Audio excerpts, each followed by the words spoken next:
आदरणीय सुप्रियाताईंना परत एकदा खासदार म्हणून निवडून आणण्यासाठी इथं आपल्या या लाडक्या दौंड तालुक्यामध्ये जी सभा घेतली त्या कार्यक्रमासाठी उपस्थित असणारे या महाराष्ट्रामध्ये आणि महाराष्ट्राच्या लोकांच्या हितासाठी लढणारे आपल्या सर्वांचे लाडके आदरणीय शरदचंद्रजी पवार साहेब, ज्यांचं भाषण धडाडीचं असतं असं भास्कररावजी जाधव, अनुभवी आणि दिग्गज नेते बाळासाहेबजी शिवडकर, उपस्थित असणारे प्रीतीताई मेनन, उपस्थित सर्वच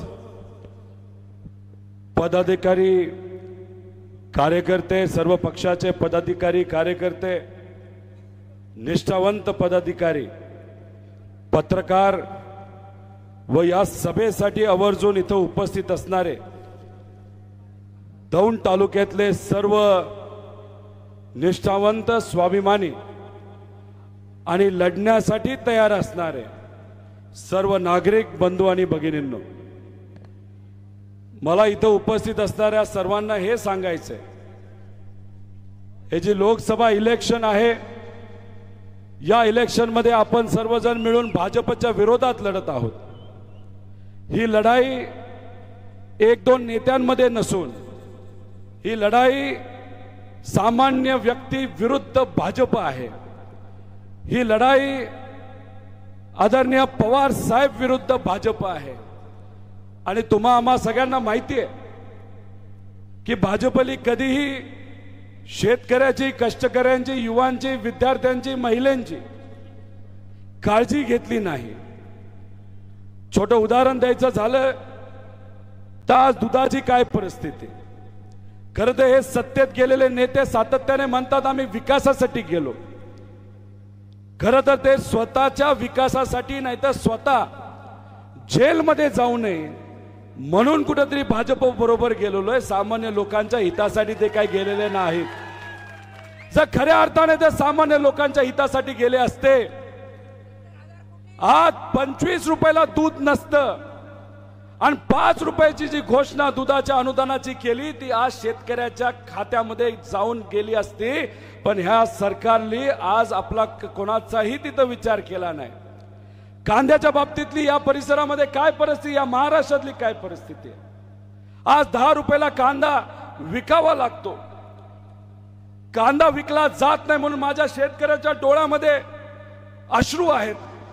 पण हे जे सर्व नेते सत्ता आणि विचार बदलून पलीकडे जे गेलेले आहेत, भाजपला मांडी लावून जे बसलेले आहेत, ते दिल्ली वेळा 100 वेळा गेले दिल्लीकडे, पण इथं असणाऱ्या शेतकऱ्यासाठी एक शब्द सुद्धा त्यांनी काढला नाही। एथेनॉल धोरण त्यांचं चुकलं। ते चुकल्यामुळे तुम्हा सर्वांना, आपल्या सगळ्यांना 300 रुपये उसाला कमी पडले आणि मग त्यासाठी हे दिल्लीला कधी गेले नाही।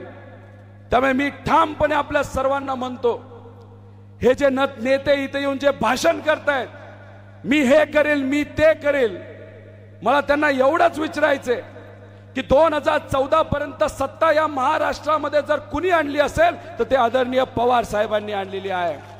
आणि ती कोणामुळे आली असेल तर ती तुमच्या सगळ्यांमुळे तिथं आलेली आहे। जर सत्ताच आली नसती तर तुम्हाला पद मिळालं नसतं। पद मिळालं नसतं तर आतापर्यंत तुम्ही काय केलं असतं। अहो, तुम्हाला पवार साहेबांनी पालकमंत्री बनवलं या जिल्ह्याचं, 4 वेळा तुम्हाला उपमुख्यमंत्री पद दिलं, अनेक वेळा तुम्हाला मंत्री केलं। जे आज इथं येऊन तुम्ही भाषण करताय, मी हे करेल, मी ते करेल, खरं तर आमच्या सगळ्यांचा प्रश्न आहे, एवढी पदं घेऊन सुद्धा या परिसराचा तुम्ही विकास का नाही केला, याचं उत्तर इथं असणाऱ्या जनतेला पहिलं तुम्ही दिलं पाहिजे। आणि हे जे म्हणतायत ना, मी माझ्याकडे चाव्या वगैरे आहेत, अहो यांची एक एक फाईल पहिली देवेंद्र फडणवीसांकडे जाते आणि त्यांच्याकडनं ती मुख्यमंत्र्याकडे जाते। अहो, यांना कुठलाही स्वतः निर्णय घेता येत नाही। जे कुठले निर्णय घ्यावे लागतात त्यांना 4 वेळा टेबल फिरवावे लागतात आणि इथं येऊन सांगतात मी हे करेल, मी ते करेल। अहो, हे कधी आपला कोणाचा विचार करणार नाही। यांना कोणाचं पडलंय, त्यांना फक्त स्वतःचं पडलंय। यांचा एक प्रायव्हेट कारखाना आहे, त्यांच्या मार्गदर्शनाखाली डाऊन शुगर चालतो. कारखान्याबद्दल मी काय बोलणार नाही. शेवटी कारखाना शेतकऱ्याच्या हितासाठी असतो. माझ्या मतदारसंघामध्ये अजून एक त्यांचा कारखाना आहे. अहो हे लोक कसे विचार करतात मी तुम्हा सर्वांना सांगतो. अशोक बापूंचा कारखाना पलीकडच्या तालुक्यामध्ये आहे. इथं भीमा पाटस कारखाना आहे. जेव्हा डाऊन शुगर आणि अंबालिका वाढवण्याचा विचार ते करत होते तेव्हा अशोक बापूंचा कारखाना अजितदादांनी अडचणीत आणला आणि भीमा पाटसला सुद्धा अडचणीत आणण्याचा प्रयत्न हा अजितदादांनीच त्या ठिकाणी केला. त्यामुळे अहो मला तुम्हाला विचारायचंय, यांना जर फक्त स्वतःच पडलं असेल, स्वतःचे कारखाने चालवण्याचं पडलं असेल आणि इथं जर बाकी शेतकऱ्याचे कारखाने ते सुद्धा कोऑपरेटिव्ह कारखाने हे जर अडचणीत आणण्याचा विचार तिथं करत असतील तर यांना स्वार्थासमोर काय पडलंय का हो? त्यांना फक्त स्वार्थ पडलाय, बाकी काय पडलं नाही. अहो हे काय म्हणतात, 17 वर्षापूर्वीच पवार साहेबांना सोडायला पाहिजे होतं. पवार साहेबांना हे काय म्हणायचे, पवार साहेब हे आमचं दैवत आहे. मी तुम्हा सर्वांना विचारतो, आपण कधी आपलं दैवत सोडतो का? आपलं कुलदैवत कधी सोडतो का? पंढरपूरला जाणं आपण कधी थांबवतो का? अहो हे सत्तेसाठी फक्त पवार साहेबांबरोबर राहिले. सत्ता आणि पवार साहेबांना सोडायचा विचार कधीपासून करत होते? 2017 वर्षापूर्वी. आणि मग अशा पद्धतीने ते जर दैवत बदलत असतील, त्याचा विचार बदलत असतील, मग सर्वसामान्य लोकांच्या मदतीला ते कधी येतील हो? त्यामुळे हे जे काय भाषण ते करतायत ते फक्त तात्पुरती भाषण आहेत. अहो तुम्हाला सर्वांना सांगतो, अख्ख्या देशामध्ये वातावरण बदलले आणि या देशामध्ये भाजपचं सरकार येणार नाही हे 4 जूनला तुम्हा सर्वांना तिथं कळेल. अहो महाराष्ट्राच्या बाबतीत सुद्धा जर बोलायचं झालं तर मी तुम्हाला आश्वासित करतो की या आपल्या महाराष्ट्रामध्ये कोणाचं सरकार येईल तर ते फक्त फक्त तुमचं म्हणजे महाविकास आघाडीचं सरकार तिथे येणार आहे.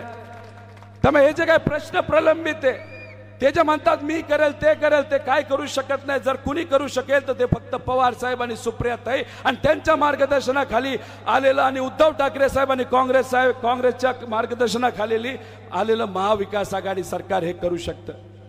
त्यामुळे या सगळ्यांच्या भूलथापाला तुम्ही काय बळी पडू नका. हे फक्त स्वतःचा विचार करतात. एका भाषणामध्ये काय बोलले ते अजितदादा, एका भाषणामध्ये बोलले लोकांना, एकदा तुम्ही वडिलांना निवडून दिलं, एकदा मुलाला निवडून दिलं, एकदा बहिणीला निवडून दिलं, मग एकदा कधीतरी सुनेला निवडून द्या असं अजितदादा बोलले होते का नव्हते?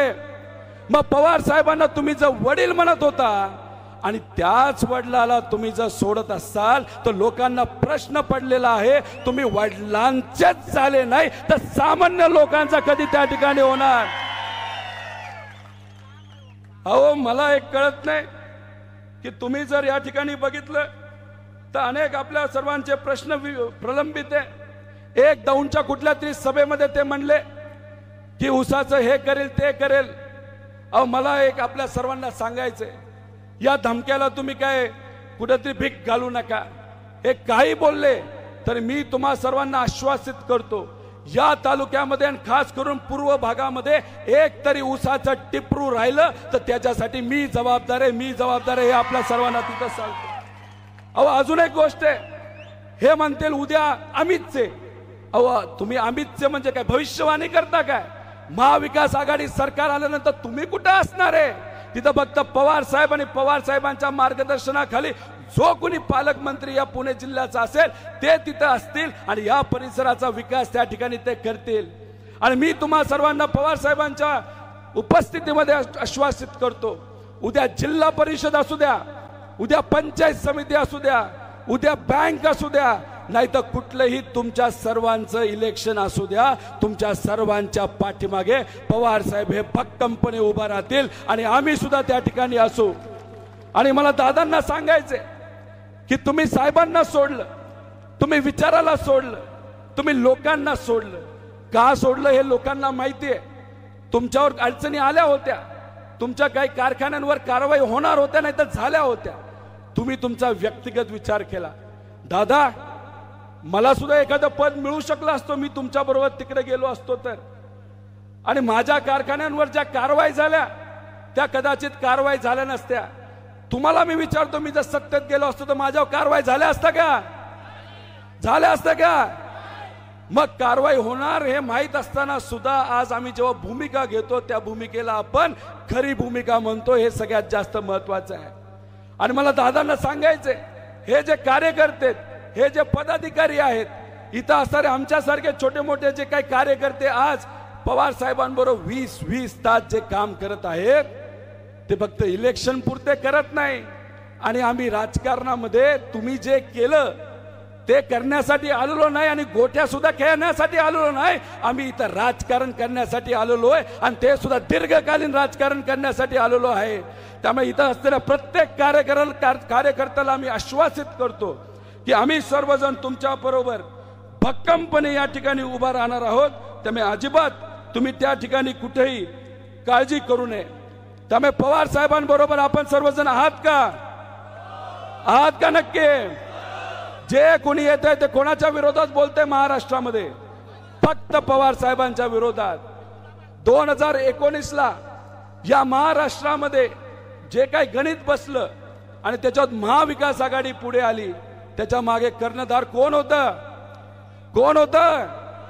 आज पवार साहेब असतील, उद्धव ठाकरे साहेब असतील आणि काँग्रेस असेल तर एक गोष्ट तुम्हा सर्वांना सांगतो, 4 जूनला भाजपला कुठेही 200च्या पुढे जागा मिळणार नाहीत. आणि त्यांना कोणावर अवलंबून राहायला लागणार आहे? तर त्यांच्या मित्र पक्षाला अवलंबून राहायला लागणार आहे. आणि अशा परिस्थितीमध्ये या देशामध्ये सगळी गणित कोण योग्य पद्धतीने भाजपच्या विरोधात लावू शकतो? त्याचं नाव आहे शरदचंद्र पवार साहेब. म्हणून आमचं कुटुंब फोडलं. आमच्यातला एक नेता त्यांनी पळून नेला आणि दुर्दैव असं त्याच नेत्याला या बारामती लोकसभा मतदारसंघातून तिथं त्यांच्या कुटुंबातल्या एक व्यक्तीला उभं केलं. भाजपला असं वाटत होतं की पवार साहेब फक्त या मतदारसंघामध्ये अडकून पडतील, पण तसं झालं का? 54 सभा घेतल्या, 54 सभा अख्ख्या महाराष्ट्रामध्ये. आणि त्या सभा घेतल्यानंतर या ठिकाणी मी आपल्या सर्वांना आश्वासित करतो, महाविकास आघाडीचे कमीत कमी 35 खासदार या महाराष्ट्रामध्ये निवडून येणार म्हणजे येणार. त्यामुळे हा जो तमाशा बीजेपीने केला, कुटुंब फोडणं, पार्टी फोडलं, त्याचं एकच कारण होतं की पवार साहेबांना टार्गेट करायचं आणि पवार साहेबांना बारामती लोकसभा मतदारसंघामध्ये अडकून ठेवायचं. कारण का भाजपच्या गणिताचा बिघाड जर कोणी करू शकतं ते फक्त साहेब आहेत. हे त्या ठिकाणी मोदी साहेबांना सुद्धा माहित होतं, शाह साहेबांना सुद्धा माहित होतं आणि बीजेपीच्या प्रत्येक कार्यकर्त्याला त्या ठिकाणी माहित होतं. त्यामुळे म्हणून मी तुम्हा सर्वांना विचारतो, ही जी भाजपची रणनीती आहे कुटुंब फोडण्याची, पार्टी फोडण्याची, द्वेष पसरवण्याची, त्याला या लोकसभेतून उत्तर आपण द्यायचं का नाही द्यायचं? नक्की का? तुम्ही तयार आहात का लढायला?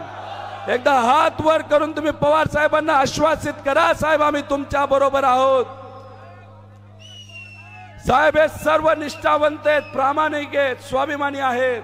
फक्त एवढेच नाही तर या महाराष्ट्रामध्ये असणारे सर्व स्वाभिमानी लोक ही तुमच्या सर्वांबरोबर आहेत. अहो भाजपला असं वाटलं की पवार कुटुंबाला फोडलं की विषय संपला.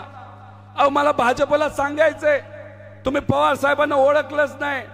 पवार साहेबांचं कुटुंब फक्त पवार आडनावाचं नाही तर अख्ख्या महाराष्ट्रामध्ये राहणारी ही स्वाभिमानी जनता, हे पवार साहेबांचं तिथे कुटुंब आहे. अहो पवार साहेबांवर रोज तिथे टार्गेट केलं जातं. रोज घरचे लोक टार्गेट करायला लागलेत, बाहेरचे लोक टार्गेट करतात. पण आज हे पवार साहेब 84 वयाचे असताना सुद्धा, तरुण असताना सुद्धा का या महाराष्ट्रात स्वाभिमानासाठी आणि महाराष्ट्रात धर्मासाठी का लढू शकतात माहितीये? त्याचं मुख्य कारण असं, नेते नाही राहिले तरी तुम्ही पवार साहेबांबरोबर राहिला, तुम्ही पवार साहेबांची ताकद आहे. त्यामुळे हीच ताकद 7 तारखेपर्यंत तुम्ही ठेवावी. 7 तारखेपर्यंतची काळजी तुम्ही सर्वांनी घ्यावी आणि 7 तारखेनंतर या परिसराचा विकास असेल, तुमच्या ज्या कुठल्या अडचणी असतील त्या सर्व सोडण्याची जबाबदारी ही पवार साहेबांची, ताईंची आणि आमच्या सगळ्यांची, असा शब्द या ठिकाणी आपल्या सर्वांना देतो. तुम्ही मला सांगा, ज्या व्यक्तीने वडिलांना सोडलं, विचाराला सोडलं, त्या व्यक्तीवर तुम्ही विश्वास ठेवणार का? जो व्यक्ती फक्त स्वार्थाचा विचार करतो त्या व्यक्तीवर विश्वास ठेवणार का? आणि मग एक आपल्यासारखे प्रामाणिक लोक एका विचारासाठी जर लढत असो तर आपण आपल्या विश्वास ठेवा, नाही तर नेत्यांचं काही खरं नसतं. अहो काय काय नेते काय करतात तुम्ही बघा. देवेंद्र फडणवीस साहेबांनी आपले अजितदादा एकमेकाच्या विरोधात काय नाही ते बोलले, आणि या मतदारसंघामध्ये स्टार प्रचारक म्हणून बीजेपी कडनं कोण येतंय? कोण येतंय? तेच जे अजितदादांच्या विरोधात त्या ठिकाणी बोलत होते. मी अजितदादांना इथं बोलतो, मी अजितदादांना इथून आव्हान करतो, दादा तुमच्यात जर धाडस असेल तर तुमच्या प्रचारासाठी भाजपचे एका माजी खासदाराला बोलवा. काय नाव त्यांचं? किरीट सोमय्याला तुमच्या प्रचारासाठी या बारामती लोकसभा मतदारसंघामध्ये तुम्ही बोलून दाखवा. अहो हे नेते आधी भांडतात आणि एकत्रित मांडी लावून तिथं बसतात. पवार साहेबांनी गेल्या 60 वर्षामध्ये विचारांनी तुम्हाला सोडलंय का? सोडलंय का? मग एक प्रामाणिक नेता अख्ख्या दिल्लीला जर गुडघ्यावर आणत असेल तर त्याच्याबरोबर राहण्याची जबाबदारी आपल्या सगळ्यांची आहे का नाही?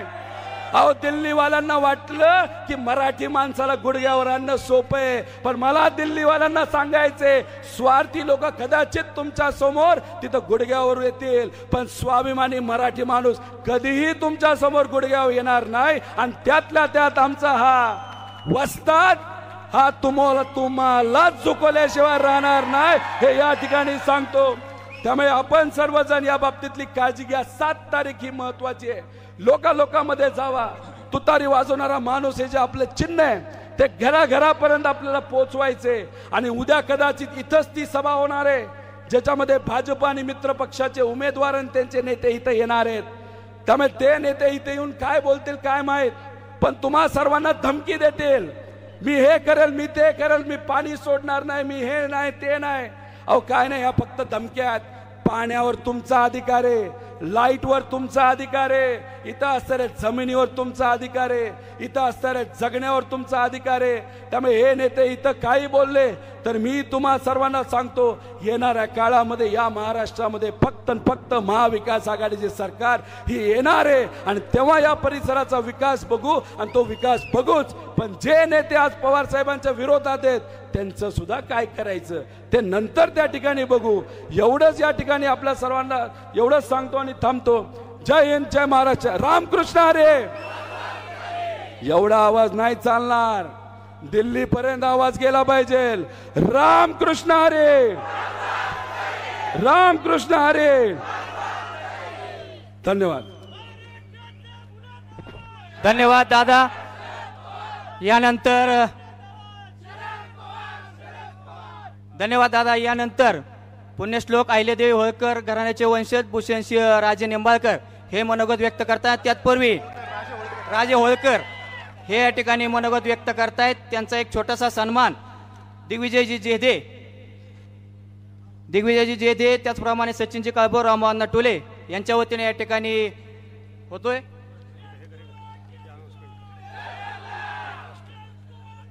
महाराष्ट्र पोलीस वाई संघटनेच्या 2 शहर व तालुक्याच्या वतीने सुप्रियाताईंना या ठिकाणी जाहीर पाठिंबा दिलेला आहे. यानंतर मार्गदर्शक भूषणसिंह राजे होळकर. एकदा जोरदार घोषणा होऊन जाऊ द्या. येळकोट येळकोट, येळकोट येळकोट. भारत माता की, भारत माता की. आता या घोषणा कोण देतो? भारत माता की जय. भारत माता की जय म्हणायचं आणि भारत मातेकडे आणि त्याच्या मुलाबाळांकडे दुर्लक्ष करायचं हे राजकारण ज्या भाजपनं चालवलंय त्याला कुठेतरी आज गाडायसाठी आपण सगळेजण इथे एकत्र आलोय. आणि ही देशावर ज्या ज्या वेळेला अन्याय होतो त्या त्या वेळेला ही जबाबदारी नेहमीच महाराष्ट्राने उचलली आहे. कारण महाराष्ट्राची जी माती आहे ती वारकऱ्यांची माती आहे. आपल्याला इथं आपल्या पूर्वजांनी सेवाभाव शिकवला, सर्वांना सोबत घेऊन जायचं शिकवलं. पण ज्या ज्या वेळेला देशावर आणि महाराष्ट्रावर अन्याय झाला त्यावेळेला आपल्याला हातात तलवार घेऊन धारकरी व्हायला सुद्धा या महाराष्ट्राच्या मातीने शिकवलंय. आणि आता आज कुठेतरी तशीच परिस्थिती या महाराष्ट्रामध्ये आणि देशामध्ये निर्माण झाली आहे. आणि म्हणूनच आपल्याला या आपल्या योद्ध्याबरोबर तेवढ्याच ताकदीनं या लढाईमध्ये उतरायचं आहे, कारण ही लोकसभेची निवडणूक नसून लोकशाही वाचवण्याची निवडणूक आहे. आणि म्हणून मी नेहमी एक उदाहरण देत असतो, ते आता अत्यंत मोलाचं आहे. आत्ताच मला कान्होजीराव जेधेंची मूर्ती इथं त्यांच्या वंशजांच्याकडून देण्यात आली. त्या व्यक्तीचं विशेष महत्व आहे. हिंदवी स्वराज्यावर जेव्हा अफजल खान चालून आला होता त्यावेळेला अनेक लोक त्या अफजल खानाला जाऊन सामील झाले. अनेकांनी त्याचं मांडलिकत्व स्वीकारलं. त्यावेळेला कान्होजी जेधे शिवाजी महाराजांच्याकडे आले. शिवाजी महाराजांनी त्यांना विचारलं की तुम्ही गेला नाहीत का तिकडं, तुमचंही वतन आहे, तुमचंही वतनावर पाणी फिरल. त्यावेळेला कान्होजीराव जेधेंनी शिवाजी महाराजांच्या पायावर पाणी सोडलं आणि सांगितलं की वतन गेलं खड्ड्यात, जोपर्यंत आम्ही जिवंत आहोत तोपर्यंत आमची निष्ठा तुमच्याशी आणि या स्वराज्याशी. तशीच वेळ आज या महाराष्ट्रावर आली आहे. मोठमोठी लोक सगळी गायब होत आहेत, पळून जात आहेत, पण आज ही खंबीरपणे जो या महाराष्ट्राच्या स्वाभिमानाबरोबर उभारलाय तो तुमच्यासारखा जो सर्वसामान्य वर्ग आहे, कार्यकर्ता आहे, हीच महाराष्ट्राची आणि देशाची ताकद आहे. मोदीजींनी 2014 मध्ये ज्यावेळेला सत्तेत आले त्यावेळेला आपल्याला एक आश्वासन दिलं, अच्छे दिन आएंगे. 15-15 लाख रुपये, 2 कोटी तरुणांना रोजगार, शिक्षणाच्या संधी, नोकरीमध्ये संधी, शेतीमालाला भाव. काय परिस्थिती आहे आज? आज हेच मोदीजी 10 वर्षानंतर म्हणतायत की आम्ही 80 कोटी कुटुंबांना राशन पुरवतोय आणि येत्या 10 वर्षात सुद्धा आम्ही ते पुरवत राहू. मला सांगा माझ्या स्वाभिमानी तरुण बांधवांनो, तुम्हाला फुकटचं राशन पाहिजे आहे का स्वाभिमानाची नोकरी पाहिजे आहे? मग काय या लोकांच्यावर आपण विश्वास ठेवायचा? आज हजारोंच्या संख्येने शेतकरी तिथं दिल्लीच्या सीमेवर आहे, त्यांची दखल घेतली जात नाही, त्यांच्यावर गोळीबार केला जातो. आणि दुसरीकडे आपल्याला सांगतात की तुम्हाला आम्ही 6,000 रुपये देऊ. ज्या देशामध्ये जय जवान आणि जय किसानचा नारा दिला गेला होता त्या देशामध्ये आज शेतकऱ्यांची आणि जवानांची अशी परिस्थिती आहे. अग्निवीर योजना असेल, अनेक योजना आहेत, तिथं भरपूर काही त्यांच्याबद्दल बोलण्यासारखं आहे. परवाच मी एक व्हिडिओ उत्तरेतला पाहिला, आरोग्याच्यासाठी यांनी आयुष्यमान योजना काढली. बरेच मंडळी सांगतात ते कार्ड जे दिलंय दिखावा करायसाठी, कुठल्याच दवाखान्यात ते कार्ड घेतलं जात नाही. मग कशाला करायच्या असल्या बोगस योजना? लोकांना दाखवण्यासाठी. आणि ज्या वेळेला या सगळ्या योजना, केलेल्या पोकळ घोषणा या वाऱ्यावर उडून जातात त्यावेळेला मग यांना लोकांची दिशाभूल करण्यासाठी जर काय आठवत असेल तर तो आठवतो धर्म. आम्हाला अभिमान आहे राम मंदिर बांधलं गेलं, पण ते राम मंदिर या एकट्या मोदींनी बांधलं का हो? आपल्या सर्वांच्या खिशातून देणगी गोळा करून हे राम मंदिर बांधलेलं आहे. बरं, या राम मंदिर चळवळीसाठी ज्यांचं योगदान होतं त्यांना काय केलं? एकटा हिरो होऊन तिथे ते फिरत होते. आपण हेच 2005चं अक्षरधाम मंदिराचं उद्घाटन बघा. त्यावेळेचे विरोधी पक्षनेते लालकृष्ण अडवाणी असतील, त्यावेळेचे पंतप्रधान मनमोहन सिंग असतील आणि त्यावेळेचे जे राष्ट्रपती अब्दुल कलाम होते, या सगळ्यांना सोबत घेऊन त्यावेळेचा सोहळा झाला. ही आपल्या भारताच्या लोकशाहीची ओळख आहे. आणि इथं गटारीचं उद्घाटन असू द्या नाहीतर मंदिराचं उद्घाटन असू द्या, एकटेच आमचे माननीय पंतप्रधान तिथं हिरो सारखे हजर असतात. हे लोकशाहीचं प्रतीक नसून हे हुकुमशाहीचं प्रतीक आहे. जे मोदीजी हिंदुत्वावर बोलतात त्यांना मला एकच विचारायचं आहे की आपण हिंदुत्वावर बोलता, आपण गो हत्येवर बोलता आणि तेच गोमांस एक्सपोर्ट करणाऱ्या कंपनींच्याकडून इलेक्टोरल बॉन्ड्सच्या माध्यमातून आपण निधी घेता. हेच आपलं हिंदुत्व आहे का? मी मागच्या सभेमध्ये हे स्टेटमेंट केल्यानंतर मला सगळेजण म्हणायला लागले की तुम्ही देवींचे वंशज आहे, तुम्ही असं कसं बोलू शकताय? म्हणजे आता होळकरांना हे लोक हिंदुत्व शिकवणार काय? होळकरांना हिंदुत्व शिकवण्या इतकी कुणाची अजून लेवल आलेली नाही. ज्या पुण्यश्लोक अहिल्यादेवींनी या भारतामध्ये हिंदुत्व टिकवलं, जगवलं, वाढवलं, तुम्ही त्यांच्या घराण्याला आणि छत्रपती घराण्याला हिंदुत्व शिकवता काय? कोल्हापुरात छत्रपती महाराजांच्या वंशजाचा विषय, वंशाचा विषय काढण्यात आला. अहो, ज्या छत्रपतींचं नाव घेऊन तुम्ही राजकारण करता, ज्यांच्या स्मारकाची घोषणा तुम्ही अरबी समुद्रामध्ये केली होती, त्या स्मारकाचं काय झालं हे आम्हाला तुम्ही आधी सांगा. ज्या वल्लभभाई पटेलांचं स्मारक तुम्ही तिथं गुजरातमध्ये उभारलं, ते स्वतः वल्लभभाई पटेल म्हणायचे की ज्या देशामध्ये रोजगार, शिक्षण आणि आरोग्य ह्याच्याकडे दुर्लक्ष करून धर्मावर काम केलं जातं, तो देश अधोगतीकडे जातो. अटल बिहारी वाजपेयी म्हणायचे की ज्या देशामध्ये विरोधकांना गद्दार म्हटलं जातं, त्या देशामध्ये लोकशाही टिकूच शकत नाही. पण जो स्वतःच्या बापाचा, ज्यांच्या विचारावर हे चालतात, त्यांचे झाले नाहीत, ते तुम्हा आम्हा जनतेचं काय भलं करणार आहेत. परवा मोदीजी म्हणाले की पवार साहेबांना त्यांचं कुटुंब सांभाळता आलं नाही. मला मोदीजींना विचारायचं की आपण काय दिवे लावले.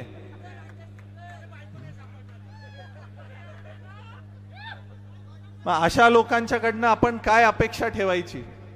आज त्यांच्याकडे कुठलाही मुद्दा शिल्लक राहिलेला नाही. आज मी सबंध महाराष्ट्रामध्ये फिरलोय, मला एकच गोष्ट लक्षात आली आहे, महाराष्ट्रामधलं आणि देशामधलं वारं फिरलंय. यावेळचं वारं हे महाविकास आघाडीच्या दिशेनं वाहतंय आणि लोकशाहीच्या दिशेनं वाहतंय. आणि म्हणून यांना राज्यामध्ये कुठलेही मुद्दे मांडण्यासाठी ताकद राहिलेली नाही. म्हणून यूपी मधनं स्टार प्रचारक योगी आदित्यनाथांच्या नावानं बोलवले जातात. मला योगीजींना हेच म्हणायचं आहे की तुमच्या राज्यामधली 50% पॉप्युलेशन इथं आमच्या महाराष्ट्रात रोजगारासाठी आलेली आहे आणि तुम्ही येऊन आम्हाला विकास शिकवणार काय. त्यामुळं आपण सगळी सुज्ञ जनता आहात. या लोकांनी जाती जातीमध्ये भांडणं लावली, जाती जातीमध्ये तेढ निर्माण केली. मराठा आरक्षणाचा प्रश्न असेल, धनगर आरक्षणाचा प्रश्न असेल, यांनी काय केलं. 2014 मध्ये आपल्याला आश्वासन दिलं होतं का नाही, पहिल्या कॅबिनेटमध्ये तुम्हाला आरक्षण देऊ. काय झालं त्या आरक्षणाचं. शेळी मेंढी महामंडळातनं निधी देतो म्हटले होते, ते महामंडळच बरखास्त करायला निघाले होते. चारा योजना असेल, यशवंत घरकुल योजना असेल, सारथी बार्टी सारख्या विद्यार्थ्यांच्या शिक्षणासाठीच्या स्कीम असतील, सगळीकडे यांची बोंबाबोंब आहे. नुसती आश्वासनांची गाजरं ही आपल्याला दाखवतात. त्यामुळे आपल्याला यावेळेला निर्धार करायचा आहे की जनसामान्यामध्ये मिसळणारा, ज्यांना आतापर्यंत स्वतःचं आयुष्य या महाराष्ट्राच्या मातीसाठी संपवलं, रुजवलं, त्या आदरणीय पवार साहेबांच्या नेतृत्वामध्ये येत्या काळामध्ये आपल्याला महाविकास आघाडीचं सरकार या देशामध्ये आणि या महाराष्ट्रामध्ये आणायचं आहे. आणि हे जर करायचं असेल तर त्याची सुरुवात बारामतीपासून करावी लागेल. आणि आपल्या सगळ्यांच्या जीवाभावाच्या सुप्रियाताईंना, ज्या नेहमी तुमच्यामध्ये राहिल्या, वावरल्या, त्यांना प्रचंड मतानं इथं आपल्याला विजयी करून द्यायचं आहे. मी त्यांना पाहतोय अनेक दिवसांपासून. त्यांची सादगी, ज्या पद्धतीने ते सामान्यांमध्ये मिसळतात, कौतुक करण्यासारखं आहे. आणि त्यामुळं कोणताही किंतु परंतु मनामध्ये न आणता पूर्ण ताकदीनं आपण सर्वांनी पवार साहेबांना आणि सुप्रियाताईंना बळ देण्याची गरज इथं आहे. इतकंच मी आपल्याला सांगतो. मला पुढं परत सांगोल्याला जायचं आहे, तिथेही काही सभा आहेत. मला एकच वाक्य इथं साहेबांसाठी म्हणायचं आहे, ते म्हणून मी थांबेन. या महाराष्ट्राच्या मातीची ती परंपरा राहिलेली आहे. लढण्याचा इतिहास आमुचा, हरणे आमच्या रक्तात नाही. आणि जोपर्यंत मैदानात उभा मी, पराजय होणे शक्य नाही, पराजय होणे शक्य नाही. आणि म्हणून जोपर्यंत पवार साहेब आपल्या बरोबर उभे आहेत, तोपर्यंत जय आणि विजय हा नेहमीच आपला असणार आहे. इतकं मी सांगतो आणि थांबतो. जय हिंद, जय महाराष्ट्र. धन्यवाद. धन्यवाद. अहिल्यादेवी होळकर यांचे वंशज भूषण सिंग राजे यांचं अप्रतिम मार्गदर्शन ऐकल्यानंतर आणि पुढील कार्यक्रमासाठी त्यांना जाण्याचं असल्यामुळे रोहितदादा आणि ते आत्ता इथून जाणार आहेत. यानंतर आपल्या तालुक्याचे माजी आमदार माजी आमदार राजाराम बापू ताकवणे यांचे पुत्र नामदेव बापू ताकवणे यांचा तभाषण होणार आहे. प्रदेश सरचिटणीस नामदेव बापू ताकवणे यांना विनंती करतो की त्यांनी आपलं मनोगत व्यक्त करावं.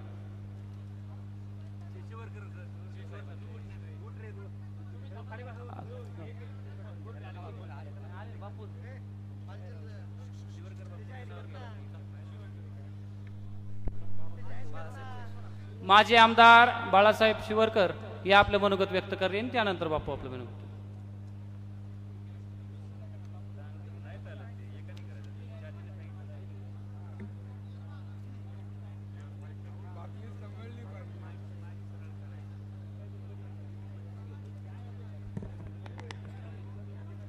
आहे.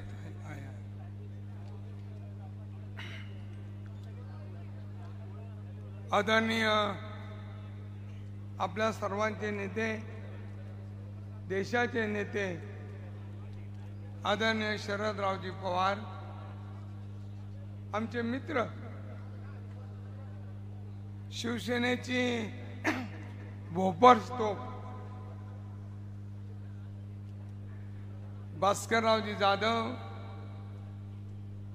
ज्यांनी कोरोनाच्या काळामध्ये उत्तम काम केलं, ते आमचे मित्र आदरणीय राजेजी टोपे.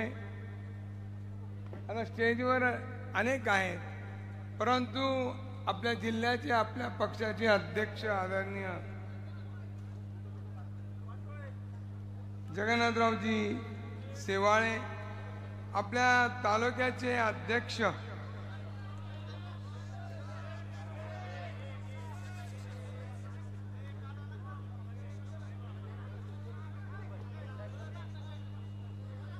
आपले तालुक्याचे अध्यक्ष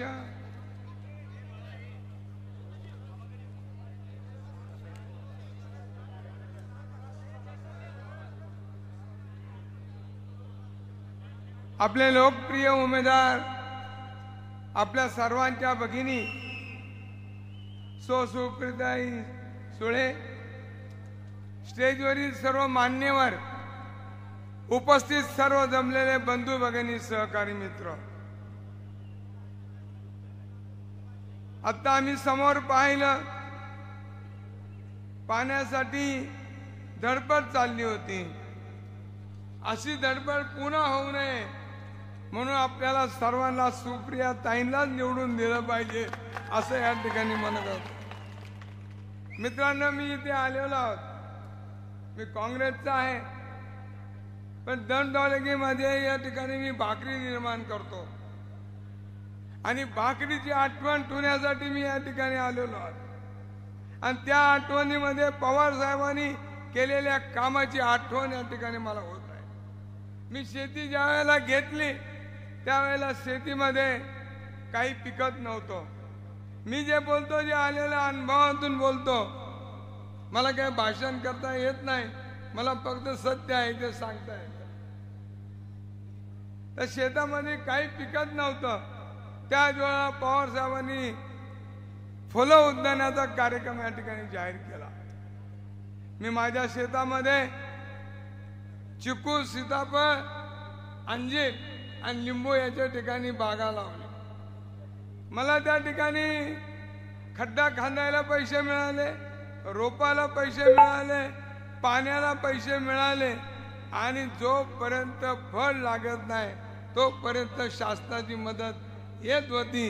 हा जो फुलदानाचा कार्यक्रम आज रोडवरती, सगळ्या रोडवरती आपल्याला काय दिसत असेल तर फ्रूट एकट्याने दिसत आहे. ही जी काय क्रांती पवार साहेबांनी या ठिकाणी केली, आपण याची सर्वांनी आठवण ठेवली पाहिजे. मित्रांनो, मला दुसरं सांगायचं आहे, असेच उपक्रम केले. काही महिला या ठिकाणी 5 चांगल्या बोलल्या, परंतु या महाराष्ट्रामध्ये पवार साहेब मुख्यमंत्री असताना महिलांना 33% जागा, आज आमच्या युवक काँग्रेसच्या महिला जोरदार बोलल्या. ही जी ताकद आहे महिलांना की राजकारणात स्थान देण्याचं, हे पवार साहेबांनी काम केलं, त्यामुळे महिला अध्यक्ष जोरदार बोलू शकल्या. हे काम या ठिकाणी आठवलं पाहिजे. आणि त्याचबरोबर सर्वात महत्वाचं म्हणजे डॉक्टर बाबासाहेब आंबेडकरांचं नाव मराठवाड्याला देण्याचं काम पवार साहेब मुख्यमंत्री असताना, त्यावरती अवघड 15 वर्ष विधिमंडळामध्ये डॉक्टर बाबासाहेब आंबेडकरांचं मराठवाडा या विद्यापीठाला नाव द्यावं हा ठराव पास झाला होता. पण कुणाची ताकद, कुणाची हिंमत कोणत्याही मुख्यमंत्र्याची झाली नाही. पवार साहेब मुख्यमंत्री झाल्यानंतर मराठवाडा विद्यापीठाला डॉक्टर बाबासाहेबांचं नाव दिलं. आपण म्हणतो की घटना वाचवली पाहिजे, खरी घटना वाचवण्याचं काम .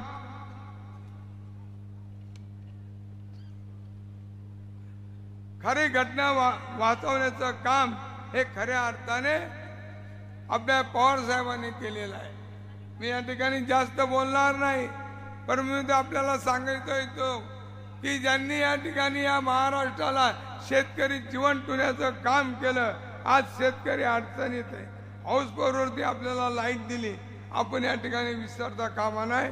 पवार साहेबांनी जे जे काम केलं त्यासाठी आपल्याला सुप्रियाताईंना निवडून आणलं पाहिजे. पवार साहेबांच्या बाबतीमध्ये एक मी सांगितू इच्छितो की आज पेपर वाचला आणि प्रतिभाताई पाटलांचं त्यावरती मी आज फोटो पेपरमध्ये पाहिला. पवार साहेबांना जे काही या ठिकाणी या देशासाठी, महाराष्ट्रासाठी, आपल्यासाठी जे काम केलं ते काम करण्यामध्ये जर खऱ्या अर्थाने पवार साहेबाला कुणी ताकद दिली, पवार साहेबांच्या पाठीमागे प्रतिभाताई या नावाची एक शक्ती आहे, ते या ठिकाणी आपण विसरता कामा नये. तेच प्रतिभाताई ही आमच्या ताईची आई आहे असं या ठिकाणी म्हणत करतो. आणि आपल्या या ठिकाणी संसदेमध्ये 8 वेळा संसदपट्टे म्हणून ज्यांना मानाचं स्थान मिळालंय अशा या आपल्या उमेदवाराला आपण निवडून आणावं अशी मी विनंती करतो आणि इथेच थांबतो. धन्यवाद साहेब. यानंतर महाराष्ट्राचे माजी आरोग्यमंत्री सर्वांचे नेते सन्माननीय राजेशभाई टोपे आपणा सर्वांना संबोधित करतील.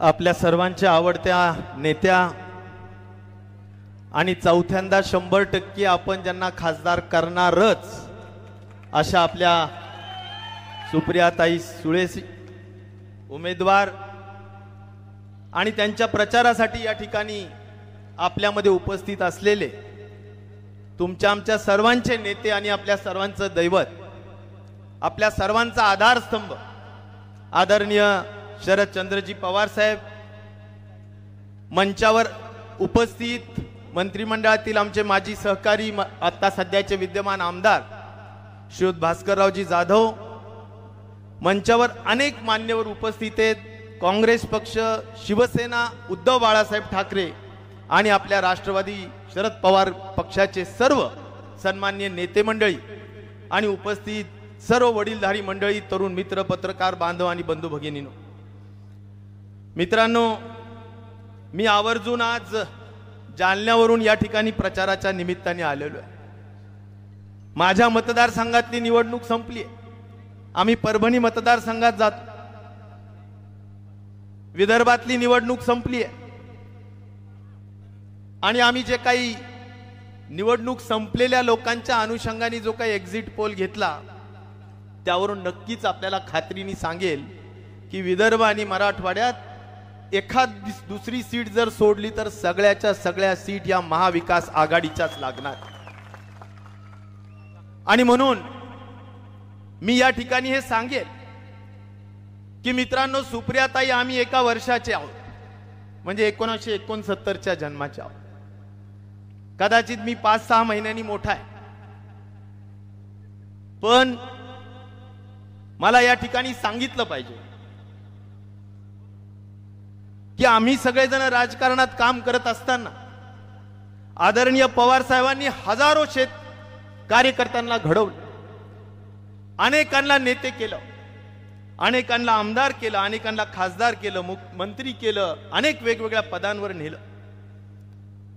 कोण म्हणतं की आदरणीय पवार साहेबांनी आपल्या मुलीच्या दृष्टिकोनातून राजकारण करण्यासाठी काही केलं?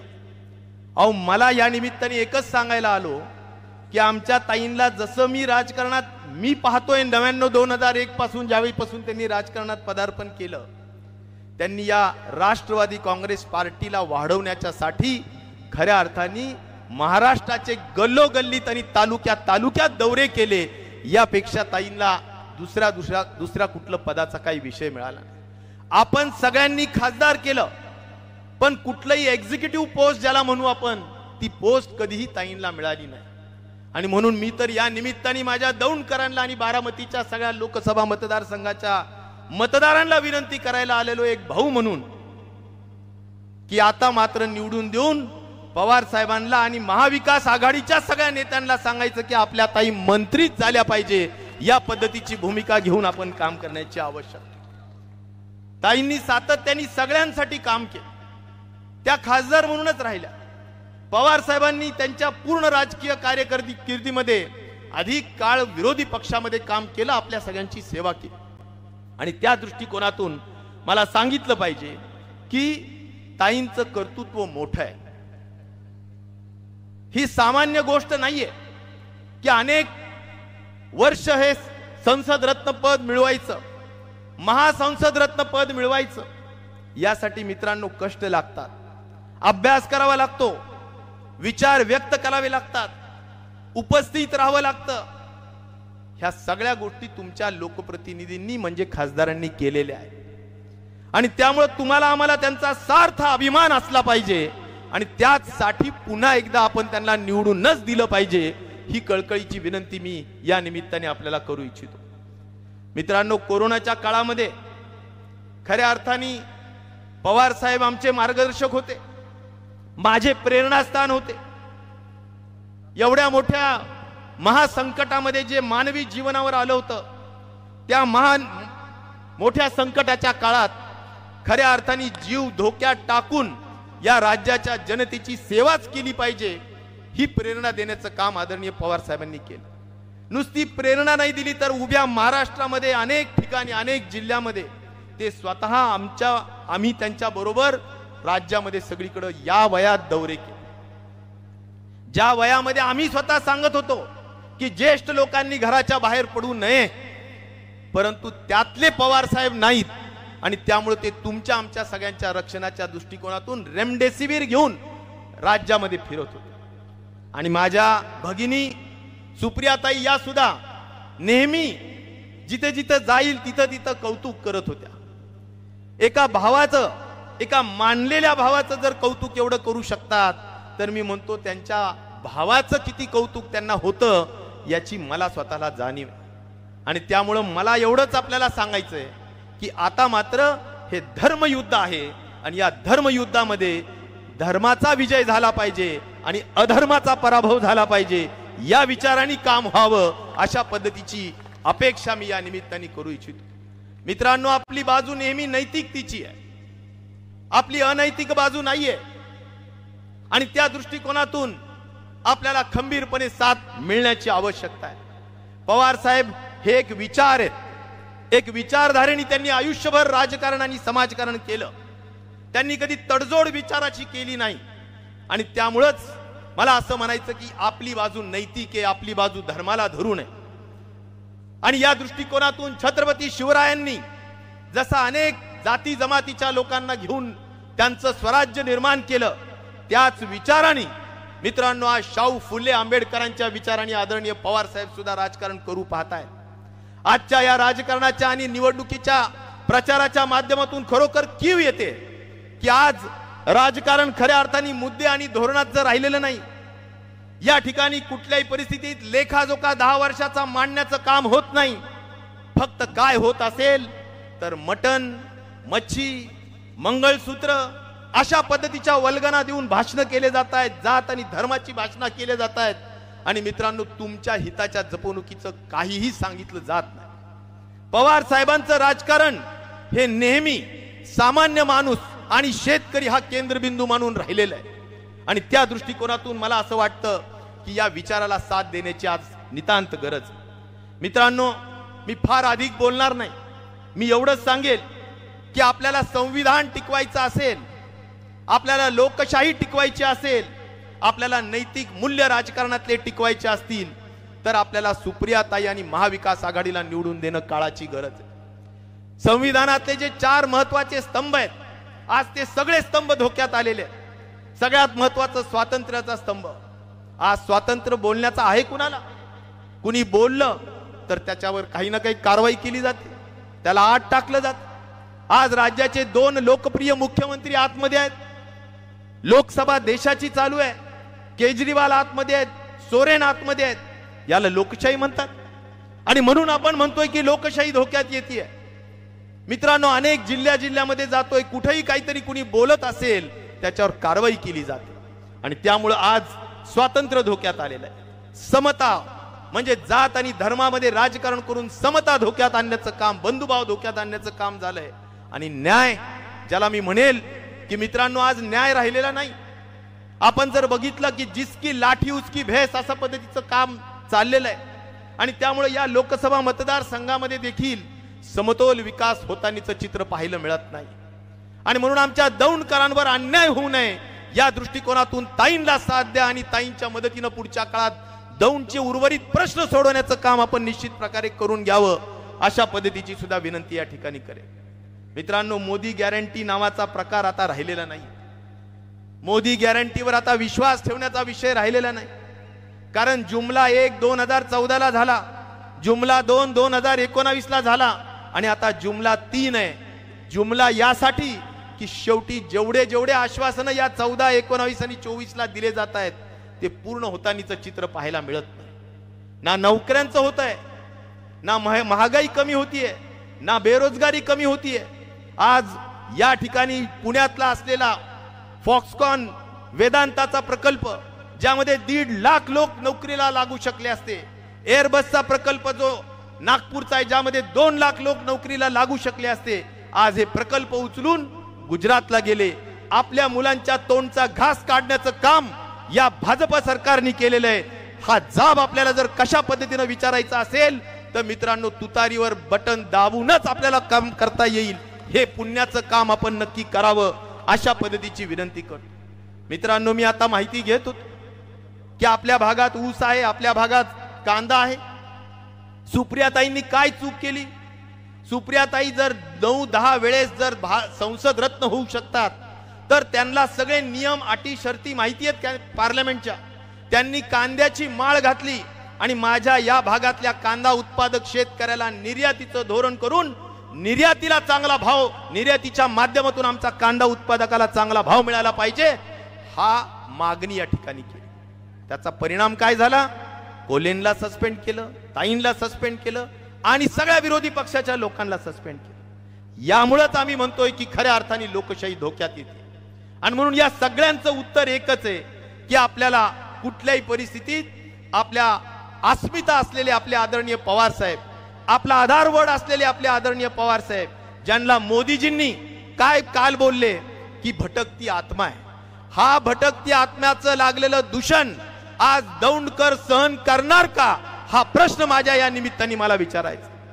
भटकती आत्मा असेल तर आत्मा आहेत, पण ती आमच्या शेतकऱ्यांची आहेत, आमच्या सामान्य माणसाची आहेत, आमच्या मजूर लोकांची आहेत. आमचे ते आत्मा आहेत. अरे, ज्यांनी एका ठिकाणी असं म्हणायचं की मी करंगळीला हाताला धरून खऱ्या अर्थाने राजकारण आणि समाजकारण पवार साहेबांकडून शिकलो, आणि त्याच व्यक्तीला म्हणायचं की ही भटकती आत्मा आहे. हे दुटप्पी धोरण, अशा पद्धतीच्या व्यक्तींवर विश्वास ठेवायचा का, हा महत्वाचा विषय सुद्धा आपल्याला लक्षात घेण्याची आवश्यकता आहे. आणि मित्रांनो, म्हणूनच आपल्या सगळ्यांच्या इज्जतीचा प्रश्न आहे. पवार साहेबांच्या खरोखर महत्वाच्या, अत्यंत महत्वाच्या आणि महत्वाच्या निवडणुकीच्या दृष्टिकोनातून त्यांच्या इब्रतीचा आणि इज्जतीचा प्रश्न आहे. आणि उद्याच्या काळात सुप्रियाताईंच्या पुढच्या उज्ज्वल भवितव्याचा प्रश्न आहे. आपण मोठ्या मताधिक्यांनी दौंडकरांनी लीड द्यावी आणि बारामती मतदारसंघातून पुन्हा एकदा आपला तुतारीचा आवाज दुमदुमू द्यावं, अशा पद्धतीची विनंती करतो. आणि जाता जाता एवढंच एक गीत सांगतो. कुणी पाहिले झाडे, कुणी पाहिले झाडे, कुणी चोरली घडी, कुणी चोरली घडी, कुणी पाहिले झाडे, कुणी दाखवली ईडी, पण जनतेच्या मनात मात्र फक्त महाविकास आघाडी. धन्यवाद. जय हिंद, जय महाराष्ट्र. धन्यवाद. यानंतर आपल्या सर्वांच्या लाडक्या उमेदवार खासदार संसदरत्न सौ सुप्रियाताई. नमस्कार.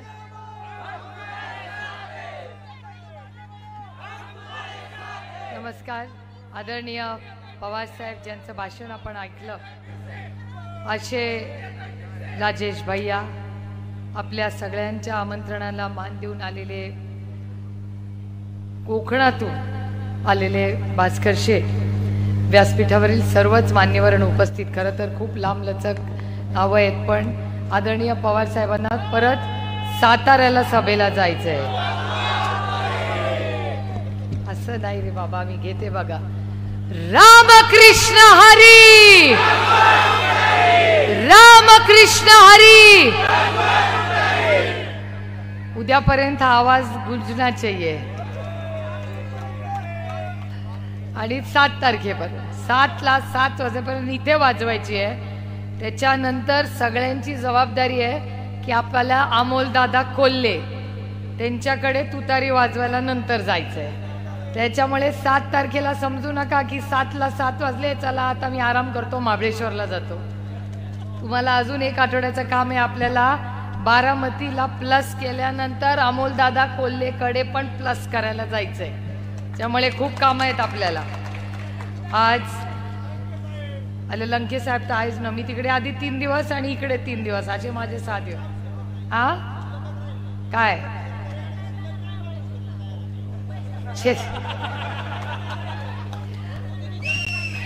कोणी काढून घेतलंय? सगळं काढून घेतलंय. 18% GST. का काय काय चिठ्ठ्या येतात भाषणाच्या आधीच. राजेश भैया आपण आणि भास्कर शेठ या प्रचार सभेसाठी आला, मी आपलं मनापासून स्वागत करते. खरं तर दौंडला मी दर महिन्यातून 1 किंवा 2 वेळा येतेच. त्याच्यामुळे फार काही मी वेळ घेणार नाही आपल्या सगळ्यांचा, कारण का आपल्याला भास्कर शेठचं आणि आदरणीय पवार साहेबांचं भाषण ऐकायचं आणि 5:20 5:30ला पवार साहेबांना निघायचं. पण मी तमाम दौंडकरांचे मनपूर्वक आभार मानते की 3 वेळा मोठ्या संख्येने मतदान करून आपण मला दिल्लीला जायची संधी दिली. याबद्दल तुमच्या सगळ्यांचे मनपूर्वक आभार मानते. आणि ह्यावेळेस 7 तारखेला मतदान आहे आणि माझं चिन्ह बदललेलं आहे. मी पक्ष नाही बदलला, गैरसमज नसावे. माझं चिन्ह का बदललंय हे सगळ्यांनाच माहिती आहे. आणि आपलं चिन्ह आहे 3 नंबर. 3 नंबर 3 असे पॅनल्स आहेत. त्याच्या पहिल्या पानावर 3 नंबरवर आपलं बटन आहे. ते मी सगळं नंतर सांगीनच. आलं की स्टॅटसला फोटो ठेवला की लोक घरी येतात. मला तुम्हाला सांगायचंय, बिनधास्त टाका स्टॅटसवर फोटो, जिसकी मर्जी आहे फोटो टाका. तुमच्या घरी कोण आलं ना त्याला सांगा थांब जरा माझ्या ताईशी बोला, मला फोन लावून द्या. मला हेच दौंडकरांना सांगायचंय की दडपशाही नाही चलेगी. भाषण करून विकास होणार. आम्ही लोकप्रतिनिधी आहोत, आम्ही भाषण करणार आणि जो जो महाराष्ट्राचा विरोध करेल त्याच्या विरोधात पूर्ण ताकदीने आम्ही लढणार. हे मी आज तुम्हाला सांगायला आले. आणि काय घाबरू नका. परवा मी भाषण ऐकलं, ओ पाणी बंद होईल. काय तुमच्या घरचं पाणी आहे काय? का कॅनॉल तुमच्या घरचं आहे? हे पाणी तुमच्या सगळ्या शेतकऱ्यांचं आहे आणि ते कॅनॉल पण तुमचाच आहे. कोण मायका लाल जन्माला नाही आला जो दौंड इंदापूर बारामतीचा पाणी बंद करू शकेल? कोणी नाही. आणि सत्तेमध्ये बसलाय म्हणून असलं करायचं नाही. मी जरा वेगळा शब्द वापरणार होते पण जरा आवर्त घेतलं. कारण मी तुम्हाला सांगते, मी कधी असं भाषण करत नाही, पण आग मस्तकाला माझ्या कधी जाते जेव्हा सर्वसामान्य जो शोषित आहे, वंचित आहे, पीडित आहे त्याच्या समोर तुम्ही जेव्हा वाईट वागता. जे मोठे असतात त्यांच्या समोर तुम्ही लोटांगण घालता आणि तो गरीब आहे, कष्ट करणार आहे म्हणून त्याचं पाणी बंद करता. अरे हिम्मत असेल ना, कुठल्या पंगा लेना है ना तो अपने ताकतवर से लो. अरे वो बेचारा गरीब के पीछे क्यों पडे हो? आणि सत्ता कशासाठी तुम्हाला पाहिजे? सत्ता विकास करायला पाहिजे ना. मग कुणाचा विकास करायचा आहे तुम्हाला? मग त्या मलिदा गँगचा आता आपल्याला थोडासा काहीतरी करावी लागेल.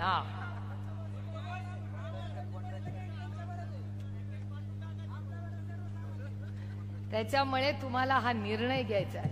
आणि मी तुम्हाला शब्द देते की दौंड, इंदापूर, बारामती, पुरंदर, हवेरी, भोर, वेल्ला, मुळशी, खडकवासला, बारामती लोकसभा मतदारसंघात कुणालाही धमकी आली तर फोन डायरेक्ट माझ्या मोबाईलवर डायव्हर्ट करायचं. काय बोलायचं ते मी बोलीन तुमच्या वतीने. दडपशाही नाही चलेगी. आणि जोपर्यंत तुमची ही बहीण आहे ना तोपर्यंत ढाल बनून तुमच्या समोर उभी राहील. पण तुमच्या एक पण आहे. आणि मी तर दर महिन्याला 15 दिवसाला दौंडला असते. तुम्हाला काय प्रॉब्लेम आहे? आपल्याकडे काय प्रॉब्लेम नाही असले. त्याच्यामुळे तो कुठलाही विचार तुम्ही करू नका. कोणी तुमचा ऊस पण अडवणार नाही. मला कानावर काही गोष्टी येत आहेत की काही तिकडच्या भागात, इकडे नाही तिकडे जरा बिगवण वगैरेच्या भागात, समजने वाले को इशारा काफी आहे, तिकडे आहेत एक दोन लोक.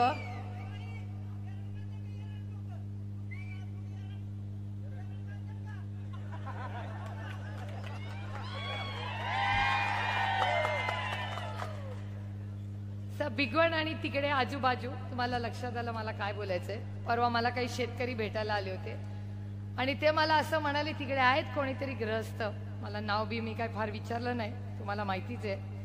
आणि ते म्हणे ऊसाचं करताना एकाचं घ्यायचं दुसऱ्याचं धोर जडते, ह्याला नको त्याला नको. मी तुम्हाला शब्द देते की अशा कुठल्याही चुकीच्या घटना जर कुठेही तालुक्यात, या बाजूला होत नाहीत, कानावर काही आलेलं नाही, पण त्या बाजूला येतात असं म्हणे. आता मी काय म्हणलं नाही बाबा, मी आपला रामकृष्ण हरिवाली आहे, माझ्या मुखात फक्त हरीच असतो, पण ते जरा गडबड करतायत असं कानावर येतंय. आधी एकत्र होतो म्हणून कोणी काय बोलायचं नाही, आता हक्काने येऊन सांगतात की ताई मला न्याय दे, कोणीही ऊसामध्ये गडबड केली तर तुमच्यासाठी आंदोलन मी करीन, तुम्हाला काही अडचण येणार नाही, हा शब्द आहे माझा तुम्हाला. त्यामुळे हे शेतीचा असेल, विजेचा प्रश्न असेल, आता तर महाराष्ट्र सरकारने गिफ्टच दिले. आता तुम्हाला जेव्हा येईल ना मतदानाच्या आदल्याच दिवशी जेव्हा बिल येईल तेव्हा वाढलेलं बिल येणार आहे. आणि ते सांगतात ना असं मतदान झालं तरच विकास होईल, तसं मतदान, ओ खिशातल्या पैशांनी तुम्ही काय विकास करत नाहीये, आम्ही सगळे टॅक्स भरतो, त्या टॅक्सच्या पैशातून विकास करताय. आणि रोहित म्हणला ते बरोबर आहे. आता किती आपले येत आहेत माहिती नाही, पण जर आता आपल्याला वाटतं की वातावरण देशात जे आहे असं व्यवस्थित टिकून राहिलं तर दिल्ली गल्ली पासून दिल्ली पर्यंत महाविकास आघाडीचंच सरकार येणार आहे. त्याच्यामुळे तुम्ही काय काळजी करू नका. आणि आपण काय दमदाटी केली नाही, आपली पसच नाही, आपण रामकृष्ण हरिवाले. त्याच्यामुळे आता त्यांनी दमदाटी केली म्हणून आपण काय करणार नाही, त्याची काही चिंता करू नका. तुम्ही फक्त इलेक्शनच्या तयारीला लागा. जिल्हा परिषद, पंचायत समिती, ग्रामपंचायत, कारखाना, बँक, त्याच्यानंतर आणि कुठली इलेक्शन, लोकसभा, विधानसभा, सगळी ताकदीने आपण लोकशाही पद्धतीने लढणार आहोत. त्याच्यामुळे लोकसभा झाल्यानंतर आपल्याला ताकदीने सोसायटीचं इलेक्शन पण आपण लढणार आहोत, कारण का त्याच्यातूनच कार्यकर्ते तयार होणार. आज मी आप्पासाहेबांना म्हणत होते की इतके वर्ष आपण एक होतो तेव्हा सभा व्हायची, चांगली व्हायची, सगळे एकत्र होते, गुणागोविंदांनी चाललं होतं. पण एवढी मोठी सभा खरंच दौंडमध्ये फार दिवसांनी चालली, आणि नुसती मोठी सभा नाही आहे, त्या जबेत जिवंतपणा आहे. त्याच्यामुळे आज आपण इथे आलात, रात्र वैर्याची आहे, 2-4 दिवस काय होईल काय सांगता येत नाही. अहो तसं नाही, सरस्वती, लक्ष्मी, अन्नपूर्णा,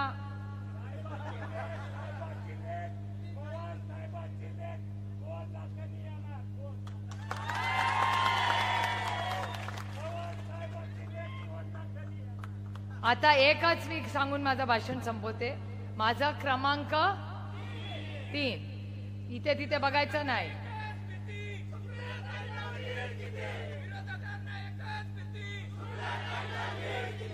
मला वाटतं सांगायची गरजच नाही, 3 नंबरला आहे, तुतारी वाजवणारा माणूस आहे, फार सोपं आहे. 3 नंबर कसं घरी जाऊन सांगणार? सुप्रिया 3, शरद 3, ठाकरे 3, राजेश 3, भास्कर, जाधव, कोंकण, पवार 3, तुतारी 3, गुलाल 3, विजय 3. त्यामुळे आता मी भास्कर शेटना रे, आता तू बूथला वाजव जोऱ्यात तुतारी. पण आपण आलात, अतिशय घरगुती वातावरणात आजची सभा झाली. तुमचे आशीर्वाद असेच भक्कमपणे माझ्या मागे राहू दे, एवढीच पांडुरंगाचरणी प्रार्थना करते. रामकृष्ण हरी. धन्यवाद. धन्यवाद ताई. यानंतर महाराष्ट्राचा बुलंद आवाज आणि ज्यांनी विधानसभा अशी दरारून सोडली असे सन्माननीय भास्करराव जाधव साहेब.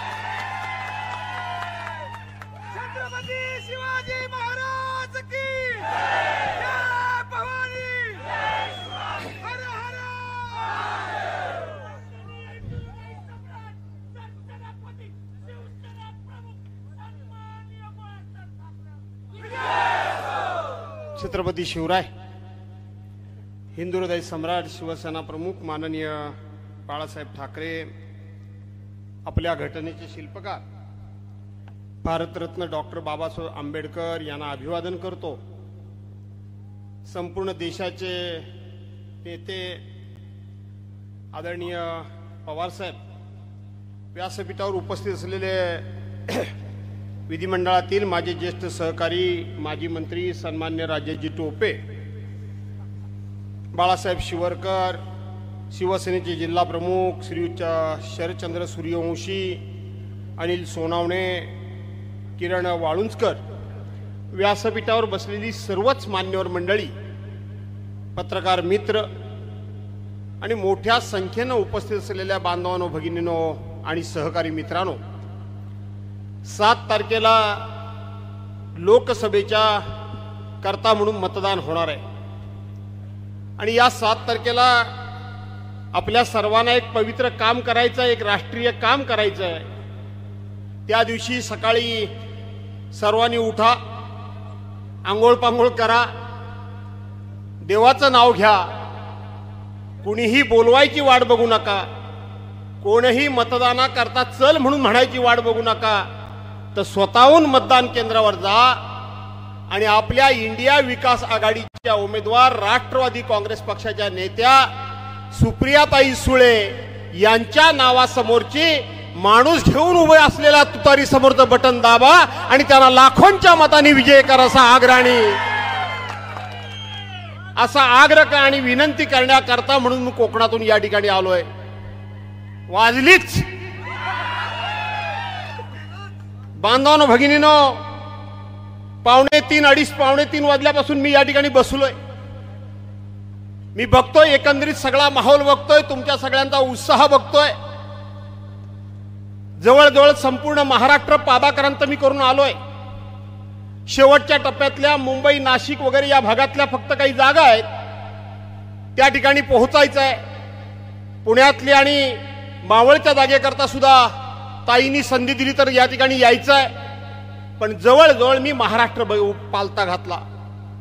संपूर्ण महाराष्ट्र पालता घातल्यानंतर एक गोष्ट माझ्या लक्षात आली की या महाराष्ट्रामध्ये 2.5 वर्षापूर्वी शिवसेनेबरोबर गद्दारी झाली. 2.5 वर्षापूर्वी शिवसेनेचे 40 आमदार आणि 13 खासदार भारतीय जनता पार्टीनं फोडले आणि गेल्या 2 जुलैला आदरणीय पवार साहेबांचा राष्ट्रवादी काँग्रेस पक्ष हा फोडला आणि 40 आमदार आणि 1 खासदार हा त्यांच्याकडे गेला. हा महाराष्ट्र किती स्वाभिमानी आहे, हा महाराष्ट्र किती अन्यायाच्या विरोधात लढू शकतो, किती पेटू शकतो, हे संपूर्ण महाराष्ट्रामध्ये मी पाहिल्यानंतर माझी खात्री झालेली आहे की माझ्या सुप्रियाताईसह या महाराष्ट्रामध्ये किमान 35 जागा इंडिया विकास आघाडी झाल्याशिवाय राहणार नाही, हा विश्वास माझ्या मनामध्ये आहे. बांधवांनो, भगिनीनो, ताई मगाचपासून इथं सारख्या काय म्हणत होत्या मला काही समजलं नाही. त्या म्हणल्या दादागिरी करू नको, दादागिरीला भिवू नका, दादागिरीला काही किंमत देऊ नका, तुमची बहीण पाठीमागे आहे. कोणाबद्दल बोलत होते त्या? कोण दादा कोण? बघा ताई, लोकांना हे माहित नाही की दादा कोण. पूर्वी फक्त पवार साहेबांच्या बरोबर होते तेव्हा दादा कोण तर अजित दादा म्हणून एका क्षणात लोक सांगायची. आता लोक अजित दादाला दादा मानायला तयार आहात का? तयार नाही ना? त्या काळात तो जमाना होता. अरे राजेश कुठं आहेस तो? अरे इकडं या. राजेश भैयाची पॅन्ट तशी हलायची, माझी नाही कधी हल्ली हा भाऊ, मी आहे ते सांगतो. आणि म्हणून तुम्ही सारख्या दादा दादागिरी, दादा दादागिरी. तुम्हाला माहित नाही दादा नाव फक्त राहिलंय, दादागिरीतली हवा कधीच निघून गेली. आता फक्त एकच काम करावं लागतं. त्या काळामध्ये राजेश इकडे ये, अमक्या इकडे ये, तमक्या तिकडे ये. आता दिल्लीतनं एक गब्बर सिंग बसलेले आहेत, ते गब्बर सिंग फोन करतात, अजित इकडे ये. कोण गब्बर सिंग? ऐ शाबास, हा एक माणूस खरा आहे. आणि ते गब्बर सिंग दिल्लीमध्ये बसले, ते म्हणतात इकडे ये. अरे हा महाराष्ट्र स्वाभिमानी आहे. हा महाराष्ट्र शूरांचा आहे, वीरांचा आहे, लढवयांचा आहे, साहित्यिकांचा आहे, वाचकांचा आहे. हा अनेक साधू संतांचा हा महाराष्ट्र आहे. हा महाराष्ट्र कधी कोणासमोर झुकला नाही, झुकला कधी समोर वाकला नाही, वाकला. काय तुम्हाला वाटतं झुकेल आणि वाकेल? आठवा तो छत्रपतींचा इतिहास, आठवा. अरे अफजल खान हा संपूर्ण देवळाला हिंदुस्थानचा शहनशाह होता. त्याच्या दरबारात राजे रामसिंगांना पाठवून, त्यांना नामोहरम करून, त्यांना दिल्लीच्या दरबारामध्ये घेऊन गेलं. पण हा माझा राजा दिल्लीच्या दरबारात गेल्यानंतर त्यांना शेवटच्या रांगेमध्ये 500 लोक, 500 सैनिकांच्या मनसबदारीमध्ये उभं केलं गेलं. त्यांना आत शिरताना जो दरवाजा होता, जी कमान होती, ती उंचीला कमी होती. अरे स्वतःच्या कमरेची तलवार काढली छत्रपतींनी आणि एक तोरण आत तोडत ते औरंगजेबाच्या दरबारामध्ये गेले. पण त्यांनी मान झुकवली नाही, बसायला दिलं नाही.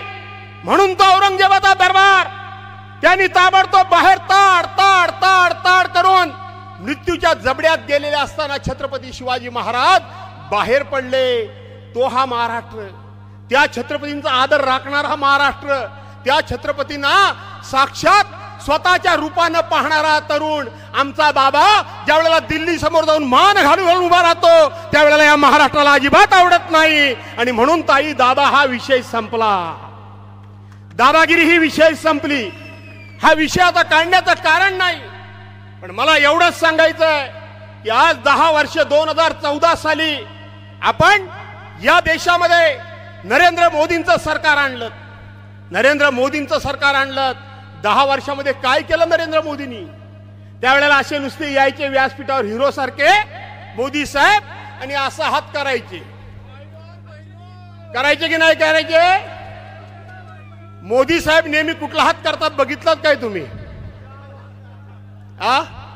ह्या गाड्याचं चांगलं लक्ष आहे. मोदी साहेबांनी कधी उजवा हात केलेला कुणी बघितला नाही, डावा.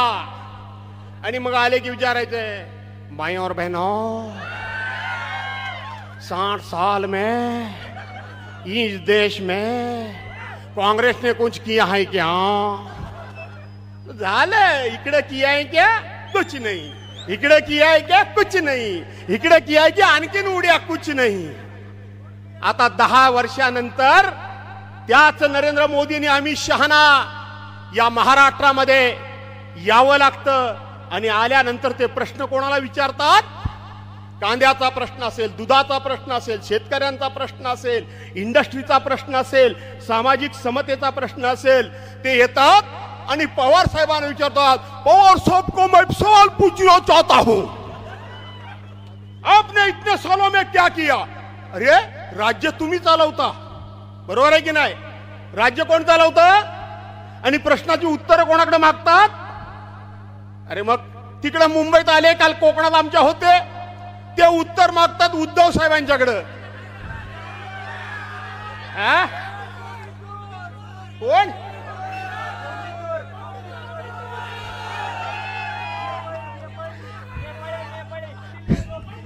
आणि म्हणून काल तिकडे कोकणामध्ये होते, ते कोकणामध्ये उद्धव साहेबांना विचारतात, उद्धव साहब को मैं पूछना चाहता हूं.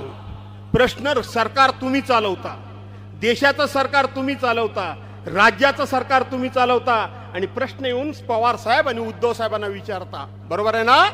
अरे जर तुमची प्रश्नाची उत्तर देण्याची योग्यता नसेल तर अशा योग्य नसलेल्या राज्यकर्त्यांना आज दिल्लीच्या किंवा राज्याच्या तख्तावर खाली ओढलं पाहिजे की नाही ओढलं पाहिजे, याचा विचार तुम्ही करण्याची गरज आहे. यांना खाली ओढलं पाहिजे, यांना गादीवर बसण्याचा अधिकार नाही. लोकांचे प्रश्न तुम्हाला जर सोडवता येत नसतील, आमच्या नेत्यांच्याकडे उत्तर मागता, मग तुम्ही कशाला बसता? निघा, सोडा गादी, आम्ही आमचे नेते बसवू आणि या ठिकाणी महाराष्ट्र आणि देश आम्ही चालवू. नव्हे, या देशातल्या जनतेला ठरवलेलंच आहे 4 जूनला ज्या वेळेला मतमोजणी होईल त्यावेळेला या देशामध्ये इंडिया विकास आघाडीच सरकार येईल, हे मी तुम्हाला आज सांगतो. आणि म्हणून ताई, तुम्हाला जर कोण काय बोललं असेल की भाषण करून काय विकास होतो काय, ताई त्याच्याबद्दल वाईट वाटून घेऊ नका. खरंच सांगतो मी तुम्हाला, वाईट एवढ्या करता वाटून घेऊ नका. 17 वर्ष त्या संसदेमध्ये तुम्ही प्रश्न लोकांचे विचारलेत, प्रश्न विचारलेत. या देशवासियांची माझी सुद्धा इच्छा आहे की आता तुम्ही प्रश्न विचारणाऱ्या दिसता कामा नये, तर जनतेचे प्रश्न विरोधी पक्ष विचारेल आणि उत्तर देणाऱ्या मंत्री म्हणून तुम्हाला आम्हाला बघायचं आहे. बघायचं आहे की नाही बघायचं आहे? तुम्ही उत्तर देणाऱ्या मंत्री म्हणून मला बघायचंय तुम्हाला. आठवतो पवार साहेबांचा दिल्लीतला साहेबांना जायचंय म्हणून थोडं विस्तारनं बोललो असतो. 75वा वाढदिवस आपण दिल्लीमध्ये साजरा केला ताई. हे मोठं मन, हे मोठं मन सांगणार आहे किस्सा, मोठ्या मनाचा किस्सा सांगणार आहे. आणि म्हणून ज्या वेळेला 75वा वाढदिवस आपण दिल्लीला ताई साजरा केला होता, तुम्ही दिल्लीला साजरा केला होता, त्यावेळेला ज्या पद्धतीनं तुम्ही त्या व्यासपीठावर लिलया वावर करत होतात, देशाचे पंतप्रधान आले, त्या ठिकाणी अध्यक्ष आले, पार्लमेंटचे आले, सगळ्या पक्षाचे नेते आले, तुम्हाला अभिमान वाटला पाहिजे, तुमची छाती अभिमानानं भरून आली पाहिजे की मला ते दृश्य दिसल्यानंतर माझं येतं. या देशातला मला वाटतं सगळ्यात जास्त वयोवृद्ध जर नेते कोण असतील तर ते काश्मीरचे माजी मुख्यमंत्री सन्माननीय फारुख अब्दुल्लाजी असतील. माझ्या अनुभवानुसार सुप्रिया ताईला बघितल्याबरोबर आओ बिटिया आओ, आओ बिटिया आओ. लालू प्रसाद यादव तुम्हाला माहितीच आहेत कसे आहेत ते. लालू प्रसाद, ये बेटी को मंत्री बनाना चाहिए. लालू प्रसाद यादव, सोनिया जी असतील, देशातल्या सगळ्या पक्षाचे लोक या सुप्रिया ताईला पवार साहेबांची कन्या म्हणूनच केवळ मान देत नाही, तर आजच्या घडीला देशामध्ये ज्या कर्तृत्ववान महिला आहेत त्याच्यामध्ये माझी छोटी ताई आहे, याचा तुम्हाला अभिमान वाटला पाहिजे, याचा तुम्हाला अभिमान वाटला पाहिजे. गावच्या एखाद्या कार्यक्रमामध्ये वावरताना सुद्धा आपल्याला किती ऑकवर्ड होतं, किती अडगळल्यासारखं होतं की नाही होतं. अख्ख्या देशाच्या व्यासपीठावर ताई वावरते आणि म्हणून तुम्ही प्रश्न विचारू नये अशीच मला वाटतं कोणाची तरी सद्भावना आहे. आणि ती सद्भावना आहे की तुम्ही आता प्रश्नाच्या उत्तर देणाऱ्या मंत्री असाव्यात, अशी पद्धतीची शुभेच्छा या सगळ्या जनतेची आहे. पण हे सगळं ताईमध्ये कर्तृत्व आहे, हे ताईमध्ये कर्तृत्व आहे. पण त्या जागेवर ताई स्वतः एकटी पोचू शकते का? मग जबाबदारी कोणाची आहे? कोणाची जबाबदारी आहे? डॉक्टर बाबासाहेब आंबेडकरांची घटना एवढ्या करताच टिकली पाहिजे.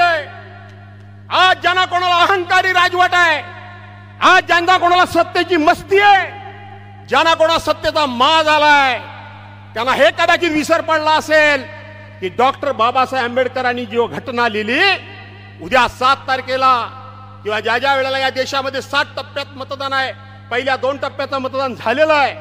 आता सुद्धा पुढच्या किंवा कालच्या टप्प्यात सुद्धा जे जे मतदान केंद्रावर गेले असतील, तर ज्यांना सत्तेची मस्ती आहे ते ज्या वेळेला पोलिंग बूथ मध्ये जातील, मतदान केंद्रावर गेले असतील, त्यांना सुद्धा एकच मत देण्याचा अधिकार आहे. आणि ज्या वेळेला माझ्या दौंड तालुक्यातले सर्वसामान्य सहकारी मतदान केंद्रावर जातील, तुम्हाला सुद्धा एकच मत देण्याचा अधिकार आहे. कितीही माणूस मोठा असला, कितीही अहंकारी असला, तरी तुमचं एक एक मत जर त्याच्या विरोधात गेलं तर त्याचा अहंकार धुळीस मिळवण्याचं काम तुम्ही करू शकता, एवढी ताकद तुमच्यामध्ये आहे. आणि म्हणून या दिल्लीश्वरांचा अहंकार तुम्हाला धुळीस मिळवायचा आहे. ताईला त्या ठिकाणी योग्य स्थानावर बसवायचं आहे. ते योग्य स्थान बसवायचं असेल तर मी मगाशी म्हटल्याप्रमाणे 7 तारखेला तुम्ही सर्वांनी स्वतःहून मतदान केंद्रावर गेलं पाहिजे.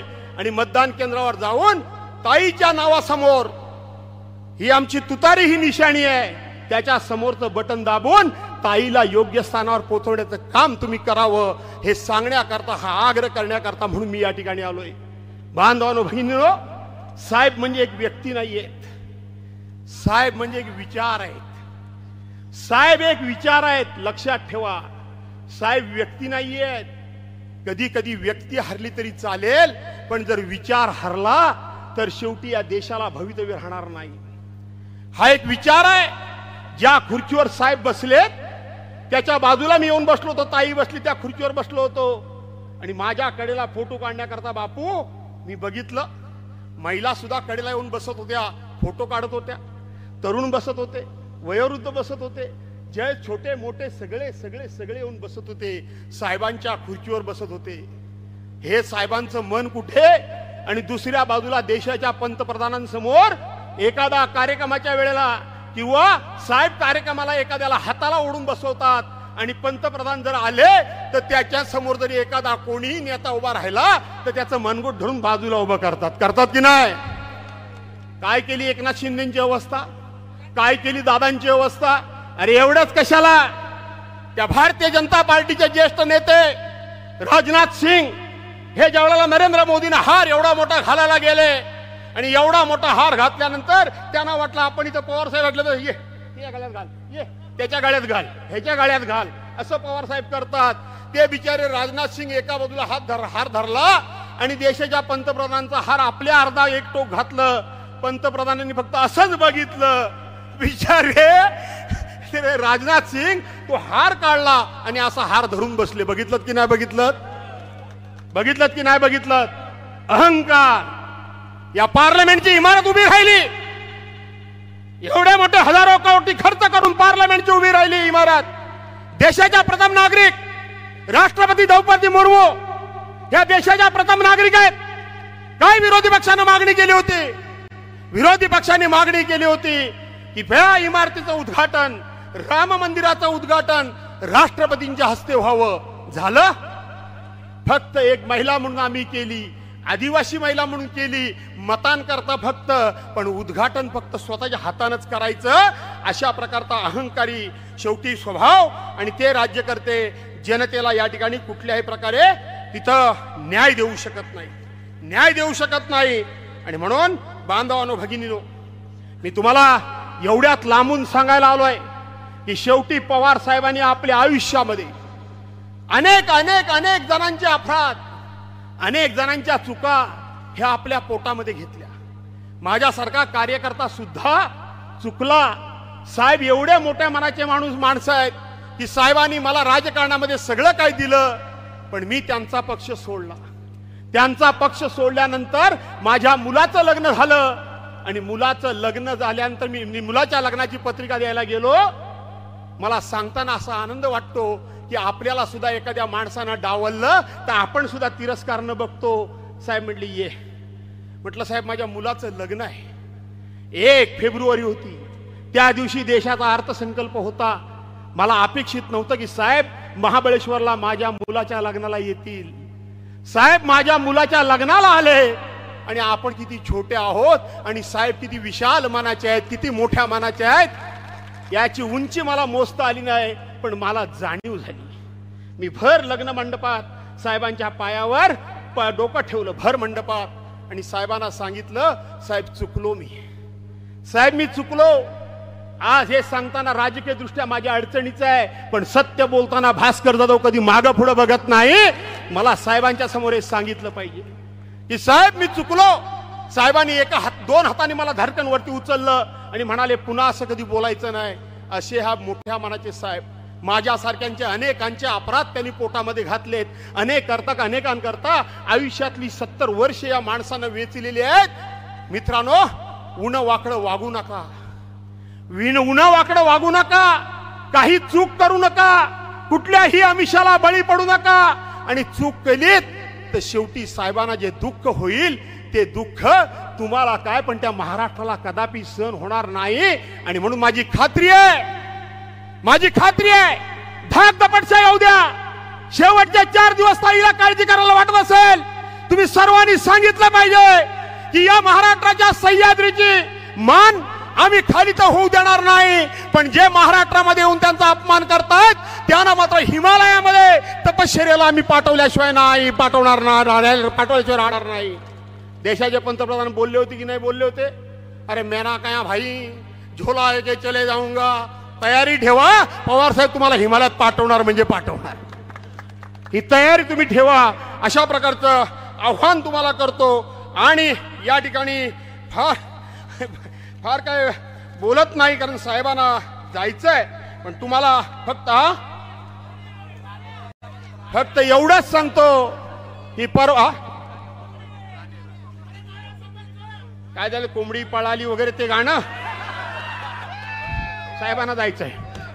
आणि म्हणून परवांच्या दिवशी देशाचे पंतप्रधान सन्माननीय मोदी साहेब या महाराष्ट्रामध्ये येऊन पवार साहेबांना बोलले की अतृप्त आत्मा, अस्वस्थ आत्मा, भटकता आत्मा. कोण बोललं? भटकती आत्मा. आवडलं तुम्हाला? आवडलं? अरे अतृप्त आत्मा तर तुमचा आहे. 2014 साली 2019 साली या देशानं तुम्हाला सत्ता दिली आणि सत्ता दिल्यानंतर जनतेचा विकास करायच्या ऐवजी तुमचा आत्मा बोलून गेला. या देशामध्ये छोट्या छोट्या पार्टी शिल्लक ठेवायच्यात नाहीत, पक्ष ठेवायचेच नाहीत. दिल्ली तुम्हाला मिळाली, तुम्ही महाराष्ट्र फोडलात, उद्धव साहेबांची सेनाच फोडलीत, खरा भटकता आत्मा तुमचा आहे. तुम्ही राष्ट्रवादी फोडलीत, खरा भटकता आत्मा तुमचा आहे. तुम्ही त्या ठिकाणी सोरेनला आत टाकलात, हेमंत सोरेनला, खरा भटकता आत्मा तुमचा आहे. अरविंद केजरीवालला तुम्ही आत टाकलात, खरा भटकता आत्मा तुमचा आहे. आणि ह्यांना हे माहित नाही की शेवटी असाच हव्यास असलेला त्यावेळेला हिंदुस्थानचा शहनशाह औरंगजेब हा अशाच पद्धतीनं महाराष्ट्रामध्ये आला होता ना हव्यासापोटी. त्याचा आत्मा भटकत भटकत भटकत महाराष्ट्रामध्ये आला. आज औरंगजेबाची कबर कुठं आहे? माझ्या महाराष्ट्रात आहे का नाही? आणि म्हणून या महाराष्ट्रावर तुम्ही वाकडी नजर ठेवली का? आमच्या दैवताला तुम्ही भटकता आत्मा बोलवता. मी एवढंच तुम्हाला सांगतो, या महाराष्ट्रातली स्वाभिमानी जनता तुमचा राजकीय कबर या महाराष्ट्रामध्ये खोदल्याशिवाय राहणार नाही. आणि तुमचा आत्मा, मी राजकीय कबर म्हणालोय, आणि तुमचा आत्मा सत्तेकरता या संपूर्ण देशामध्ये भटकल्याशिवाय राहणार नाही, असा मी शाप देतो आणि आपल्या सर्वांची रजा घेतो. जय हिंद, जय महाराष्ट्र.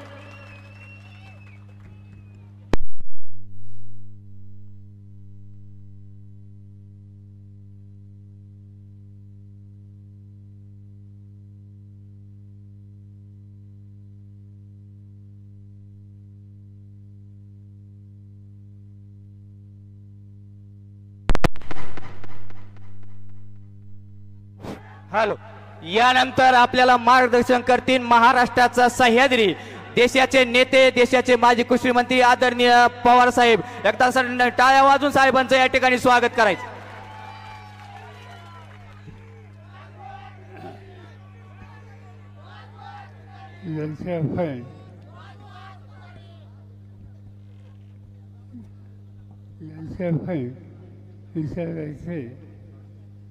राष्ट्रवादी काँग्रेस पक्षाचे दोनचे नेते अध्यक्ष अप्पासाहेब पवार, नामदेव बापू ठाकूर,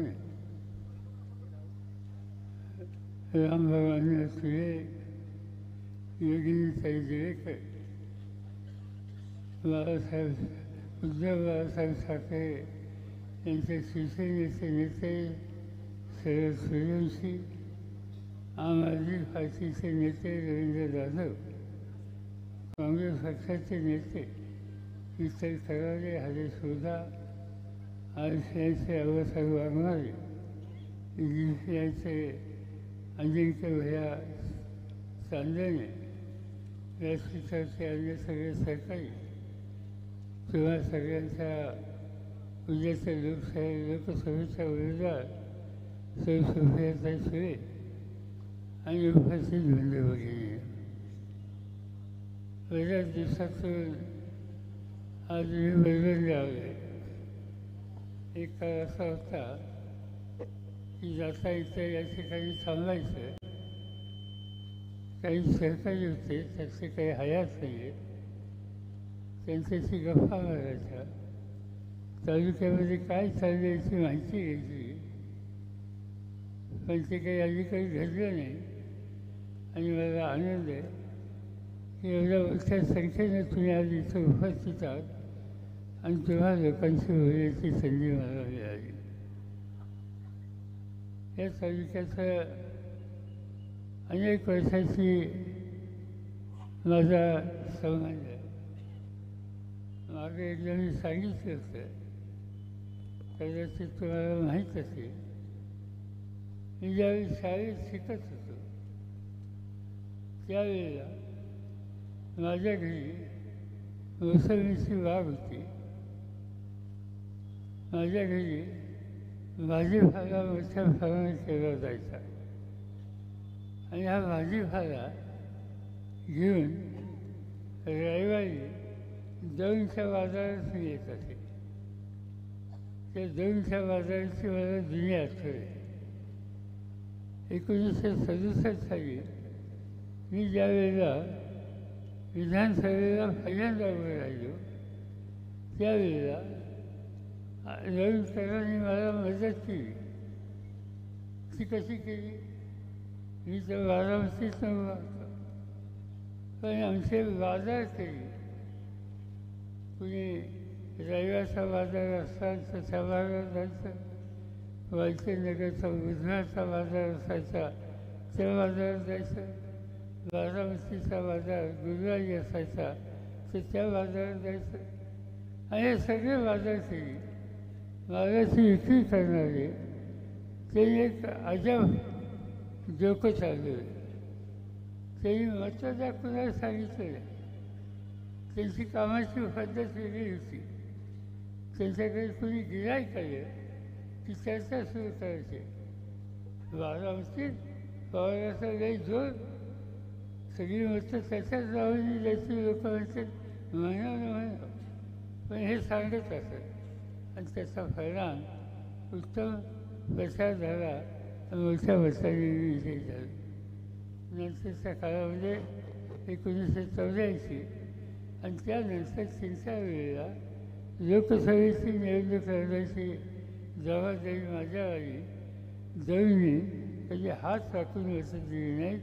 नेहमीच पाहिजे तितकी मतं त्याच्याकडे दिली. आज या दौंडच्यासाठी सुद्धा काही ना काहीतरी हातभार व्हावा ही माझी सुद्धा इच्छा होती. कोणता हातभार लावता येईल? एक तर शेतीला पाणी, त्या पाण्याच्या संबंधीचे बरेच निकाल घेतले. आज पुणे जिल्ह्यामध्ये 2 तालुक्यात सगळ्यात जास्त ऊस आहे. एक सिरूर आणि दुसरा दौंड. आणि त्याचं महत्त्वाचं कारण पुण्याच्या उत्तरेच्या भागामध्ये जी धरणं बांधली गेली, आम्हा लोकांचा सुद्धा त्याच्यात काही हातभार आहे. त्या सगळ्याचा फायदा या दौंड आणि सिरूरला अधिक झाला, त्यानंतर इंदापूरला झाला. आणि महाराष्ट्रामध्ये ऊसाचं उत्पादन करणारं एक महत्त्वाचा जिल्हा म्हणून आज दौंड तालुक्याचा पुणे जिल्ह्याचा ठिकठिकाणी उल्लेख केला जातो. आज या ठिकाणी कारखानदारी वाढावी हा विचार होता. माझ्याकडे राज्याची सूत्र होती तेव्हा मी निकाल घेतला की पुणे जिल्ह्यात आपण कारखानदारी विकेंद्रित सुरुवात करायची. पूर्वी काय होतं, सगळी कारखानदारी फिरफिर चिंच. हे फिरफिर चिंच ठीक आहे, पण म्हणजे आता एकाच ठिकाणी कारखानदारी करायची नाही. मग जेजुरीला MIDC काढली, इथं वेगनच्या जवळ MIDC काढली, इंदापूरच्या जवळ MIDC काढली, चाकणला MIDC काढली, कुलकूल चाकणला MIDC काढली आणि हजाराचं काम त्या माध्यमातून मिळालं. माझ्या डोक्यात एक गोष्ट होती, एखादा मोठा कारखाना आणि एक दिवशी मी जकार्ताला गेलो, तो इंडोनेशिया. आणि इंडोनेशियामध्ये त्यावेळेला सुफिया राहत होती. तिथे यजमान तिथं नोकरी करत होते आणि त्यांना विचारायला मी तिथे गेलो. त्यांचे यजमान ज्या ठिकाणी नोकरी करत होते त्यांची माझी ओळख झाली. आणि त्या लोकांचा धंदा कागद तयार करण्याची कारखाना आहे.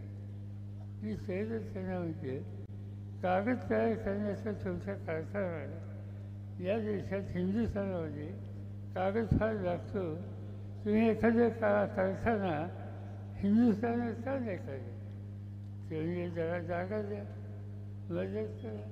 परत आलो अधिकाऱ्यांशी बोललो, त्या इंडोनेशियाच्या कंपनीच्या लोकांना बोलवलं आणि विद्वांच्या पुढे सिनार मास किंवा माहीत असेल कदाचित कारखाना, तो कारखाना त्या ठिकाणी आणण्याच्यासाठी पुढाकार घेतला आणि तो कारखाना हजार फारशे लोकांना काम देत असेल. दौंडच्या संपत्तीमध्ये, इंदापूरच्या संपत्तीमध्ये त्या कारखान्याची मदत ही नक्की झालेली आहे. हे सांगतो एवढ्यासाठी की हा विकास या पद्धतीने करायचा असतो. विकासाच्या ठिकाणी राजकारण आणायचे नाही. आता बोलताना काही लोकांनी सांगितलं की काही नेते असेल की तुम्ही आमच्यासारखं वागलं नाही, तुझं पाणी बंद करतो, तुझी वीज बंद करतो. माझी या सगळ्यांना विनंती आहे, बाबांनो कधी काही तुम्ही माझ्यावर काम केलं, जोपर्यंत तुमचं वागणं ठीक आहे तोपर्यंत माझाही तुम्हाला साथ होती. पण तुम्ही राजकारणाच्यासाठी गोरगरीब लोकांना त्रास आणि दंडाची देत असेल तर ज्या गावच्या मुली त्याच गावच्या बाबी ही गोष्ट लक्षात ठेवून त्याच्यामध्ये धडाशी परिसर राहणार. आज आपण लोकसभेच्या निवडणुकीला जमले, देशाचा कारभार करायचा. एका बाजूला मोदींच्यासारखी व्यक्ती आहे, दुसऱ्या बाजूला देशाचे सगळे विरोधी पक्षाच्या लोकांना आम्ही एकत्र केलं आणि एकत्र करून राज्यामध्ये एक पर्याय देण्याच्या उद्देशाचा प्रयत्न करतो. लोक आम्हाला विचारतात की तुम्ही राज्य चालवायचे म्हणतात, प्रधानमंत्री कोण तुमच्याकडे आहे कुठे? मी त्यांना सांगत असतो तुम्ही काही काळजी करू नका. तुमच्यापैकी काही लोकांना आठवत असेल 1977 साली जयप्रकाश नारायण यांनी देशाला उद्देशून एक सूचना केली की सगळ्या विरोधी पक्षाच्या लोकांनी एकत्र यावं. लोक एकत्र आले, पक्ष नव्हता, लोक आधी एकत्र आले आणि नंतर जनता पक्षाचा जन्म झाला. जनता पक्षाचा जन्म झाला आणि त्याच्यानंतरच्या काळामध्ये कुणी प्रधानमंत्री यायचं याची निवडणूक लागली. निवडणुकीमध्ये आज जसं मोदींचं नाव सांगतात तसं नाव सांगितलं नाही. जयप्रकाश नारायणांनी आलेले सगळे खासदार बोलवले आणि सगळ्यांना विचारलं की कुणाला करायचं. नाव आलं मोरारजीभाई देसाईंचं आणि ते प्रधानमंत्री त्या ठिकाणी झाले. हे सांगायचं कारण की एक पक्ष त्या ठिकाणी लागतो असं नाही. लोकशाहीमध्ये समान विचाराचे लोक एका विचाराने एकत्र आले आणि एकत्र निर्णय घेतला तर तो देश चालवायची कुवत असलेला प्रधानमंत्रीसुद्धा त्या देशात असू शकतो आणि ती स्थिती आज देशामध्ये आहे. मोदी साहेब ठिकठिकाणी जातात, त्यांचा अधिकार आहे. प्रधानमंत्र्यांनी जावं, आपण काय केलं हे सांगावं, पण ते आपण काय केलं हे सांगत नाही. त्याची सगळी टीका राहुल गांधींचं मला काही समजत नाही. राहुल गांधींचं काय भलं आहे? आज राहुल गांधींच्यावरती टीका करतात.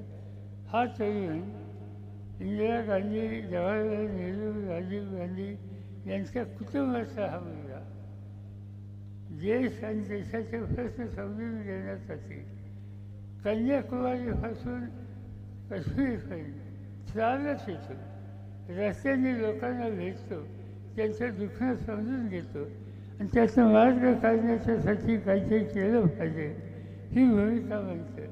हा काही गुन्हा आहे?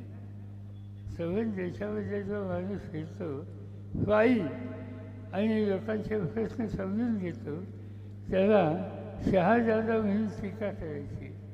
आणि त्या राहुल गांधींनी आणि त्याच्या कुटुंबाने या देशासाठी सेवा किती केली.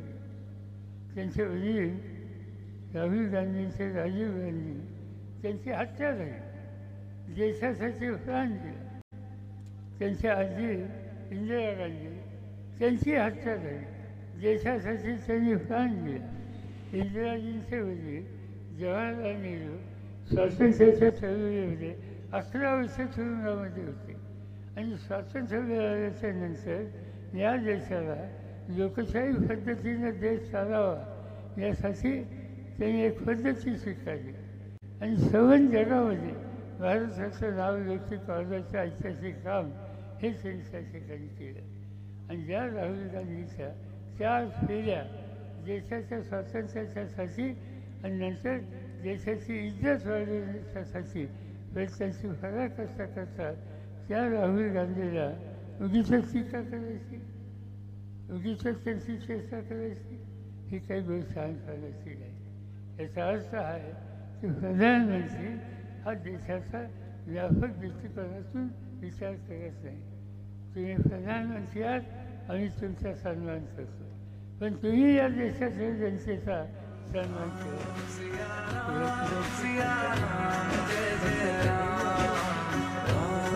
या ठिकाणी आजीच्या वक्तव्य की त्यांना त्यांची एखादी गोष्ट चुकीची आहे ही सांगितली तर ते अजिबात खपत नाही. आणि मला जवळून माहिती 12 गोष्टीमध्ये ते आली होते. जाहीरपणाने सांगितलं शरद पवारांचं ओढ धरून मी राजकारणात आलो, त्यामुळे मलाही त्यांची जवळून माहिती आहे. त्यांना कधीही टीका सहन करता येत नाही. आज झारखंड नावाचं राज्य आदिवासींचं राज्य, त्या झारखंडचा मुख्यमंत्री आदिवासी आहे. आदिवासींच्या प्रश्नाच्यासाठी प्रधानमंत्र्यांच्याकडे त्यांनी काही मागणी केली, प्रधानमंत्र्यांनी त्याच्यात काही निकाल घेतला नाही आणि म्हणून त्यांनी नाराजी व्यक्त केली. प्रधानमंत्र्यांच्या विरुद्ध नाराजी व्यक्त करणारा कोण आणि म्हणून त्या मुख्यमंत्र्याचा खटला भरला आणि तो मुख्यमंत्री आज तुरुंगात आहे. केवळ मत मांडलं म्हणून राज्याच्या मुख्यमंत्र्याला तुरुंगात टाकायचा निकाल. आज या ठिकाणी आपचे प्रतिनिधी आहे. आपने अरविंद केजरीवालसारखा एक कर्तृत्वान नेता देशाच्या राजधानीला दिला. तो राज्य कसा आहे मुख्य करावे. हा मुख्यमंत्री राज्य अतिशय चांगलं चालवतो. त्यांनी दिल्लीमध्ये शैक्षणिक संस्थेमध्ये चमत्कार केला आणि तो चमत्कार आज त्या ठिकाणी लोकांना अतिशय मदतगार करणारा ठरला. त्या केजरीवालने दिल्लीमध्ये आरोग्य केंद्रामध्ये लोकांना अतिशय सवलती दिल्या, अनेक निर्णय घेतले. आज तुमच्या माझ्या जिल्ह्यामध्ये तुमच्या माझ्या राज्यामध्ये पेट्रोलचे भाव काय त्यांनी कमी केले. नरेंद्र मोदींनी 2014ला देशासमोर जाऊन सांगितलं माझ्या हातात सत्ता द्या, 50 दिवसाच्या आत पेट्रोलचे भाव कमी करतो. काय झाले त्यावेळी 70 भाव होते, आज 105 रुपयाचे. ते नाही भाव कमी केले. डिझेलचा भाव नरेंद्र मोदींनी त्यावेळी सांगितलं की मी डिझेलचे भाव खाली आणणार. सांगितलं कधी 2014ला आणि आज उशिरा ते भाव 91च्या पुढे जाऊन पोहोचले. याचा अर्थ दिलेला शब्द फाळायचा नाही, महागाईतून लोकांची सुटका करायची नाही. आपल्या विरोधी कोणी टीका केली त्यांना तुरुंगात टाकायचं. आणि म्हणून अरविंद केजरीवालसुद्धा आज तुरुंगामध्ये आहे. आज ही स्थिती निर्माण झाली आणि या सगळ्या गोष्टीचा परिणाम तुमच्या व्यवसायात होतो. आता 2च्या पूर्व भागामध्ये पाणी प्रश्न हा अत्यंत महत्त्वाचा प्रश्न आहे. तो प्रश्न सोडवायला काय तरी पावली टाकली, कधीतरी बसून निकाल घ्यावा लागेल की हा पाण्याचा प्रश्न सुचला पाहिजे. त्यासाठी सत्ता वापरावी ही जबाबदारी मोदी असो किंवा शिंदे असो किंवा त्यांचे सरकारी असो त्या सगळ्यांची आहे. पण या प्रश्नाकडे कधी लक्ष देत नाही.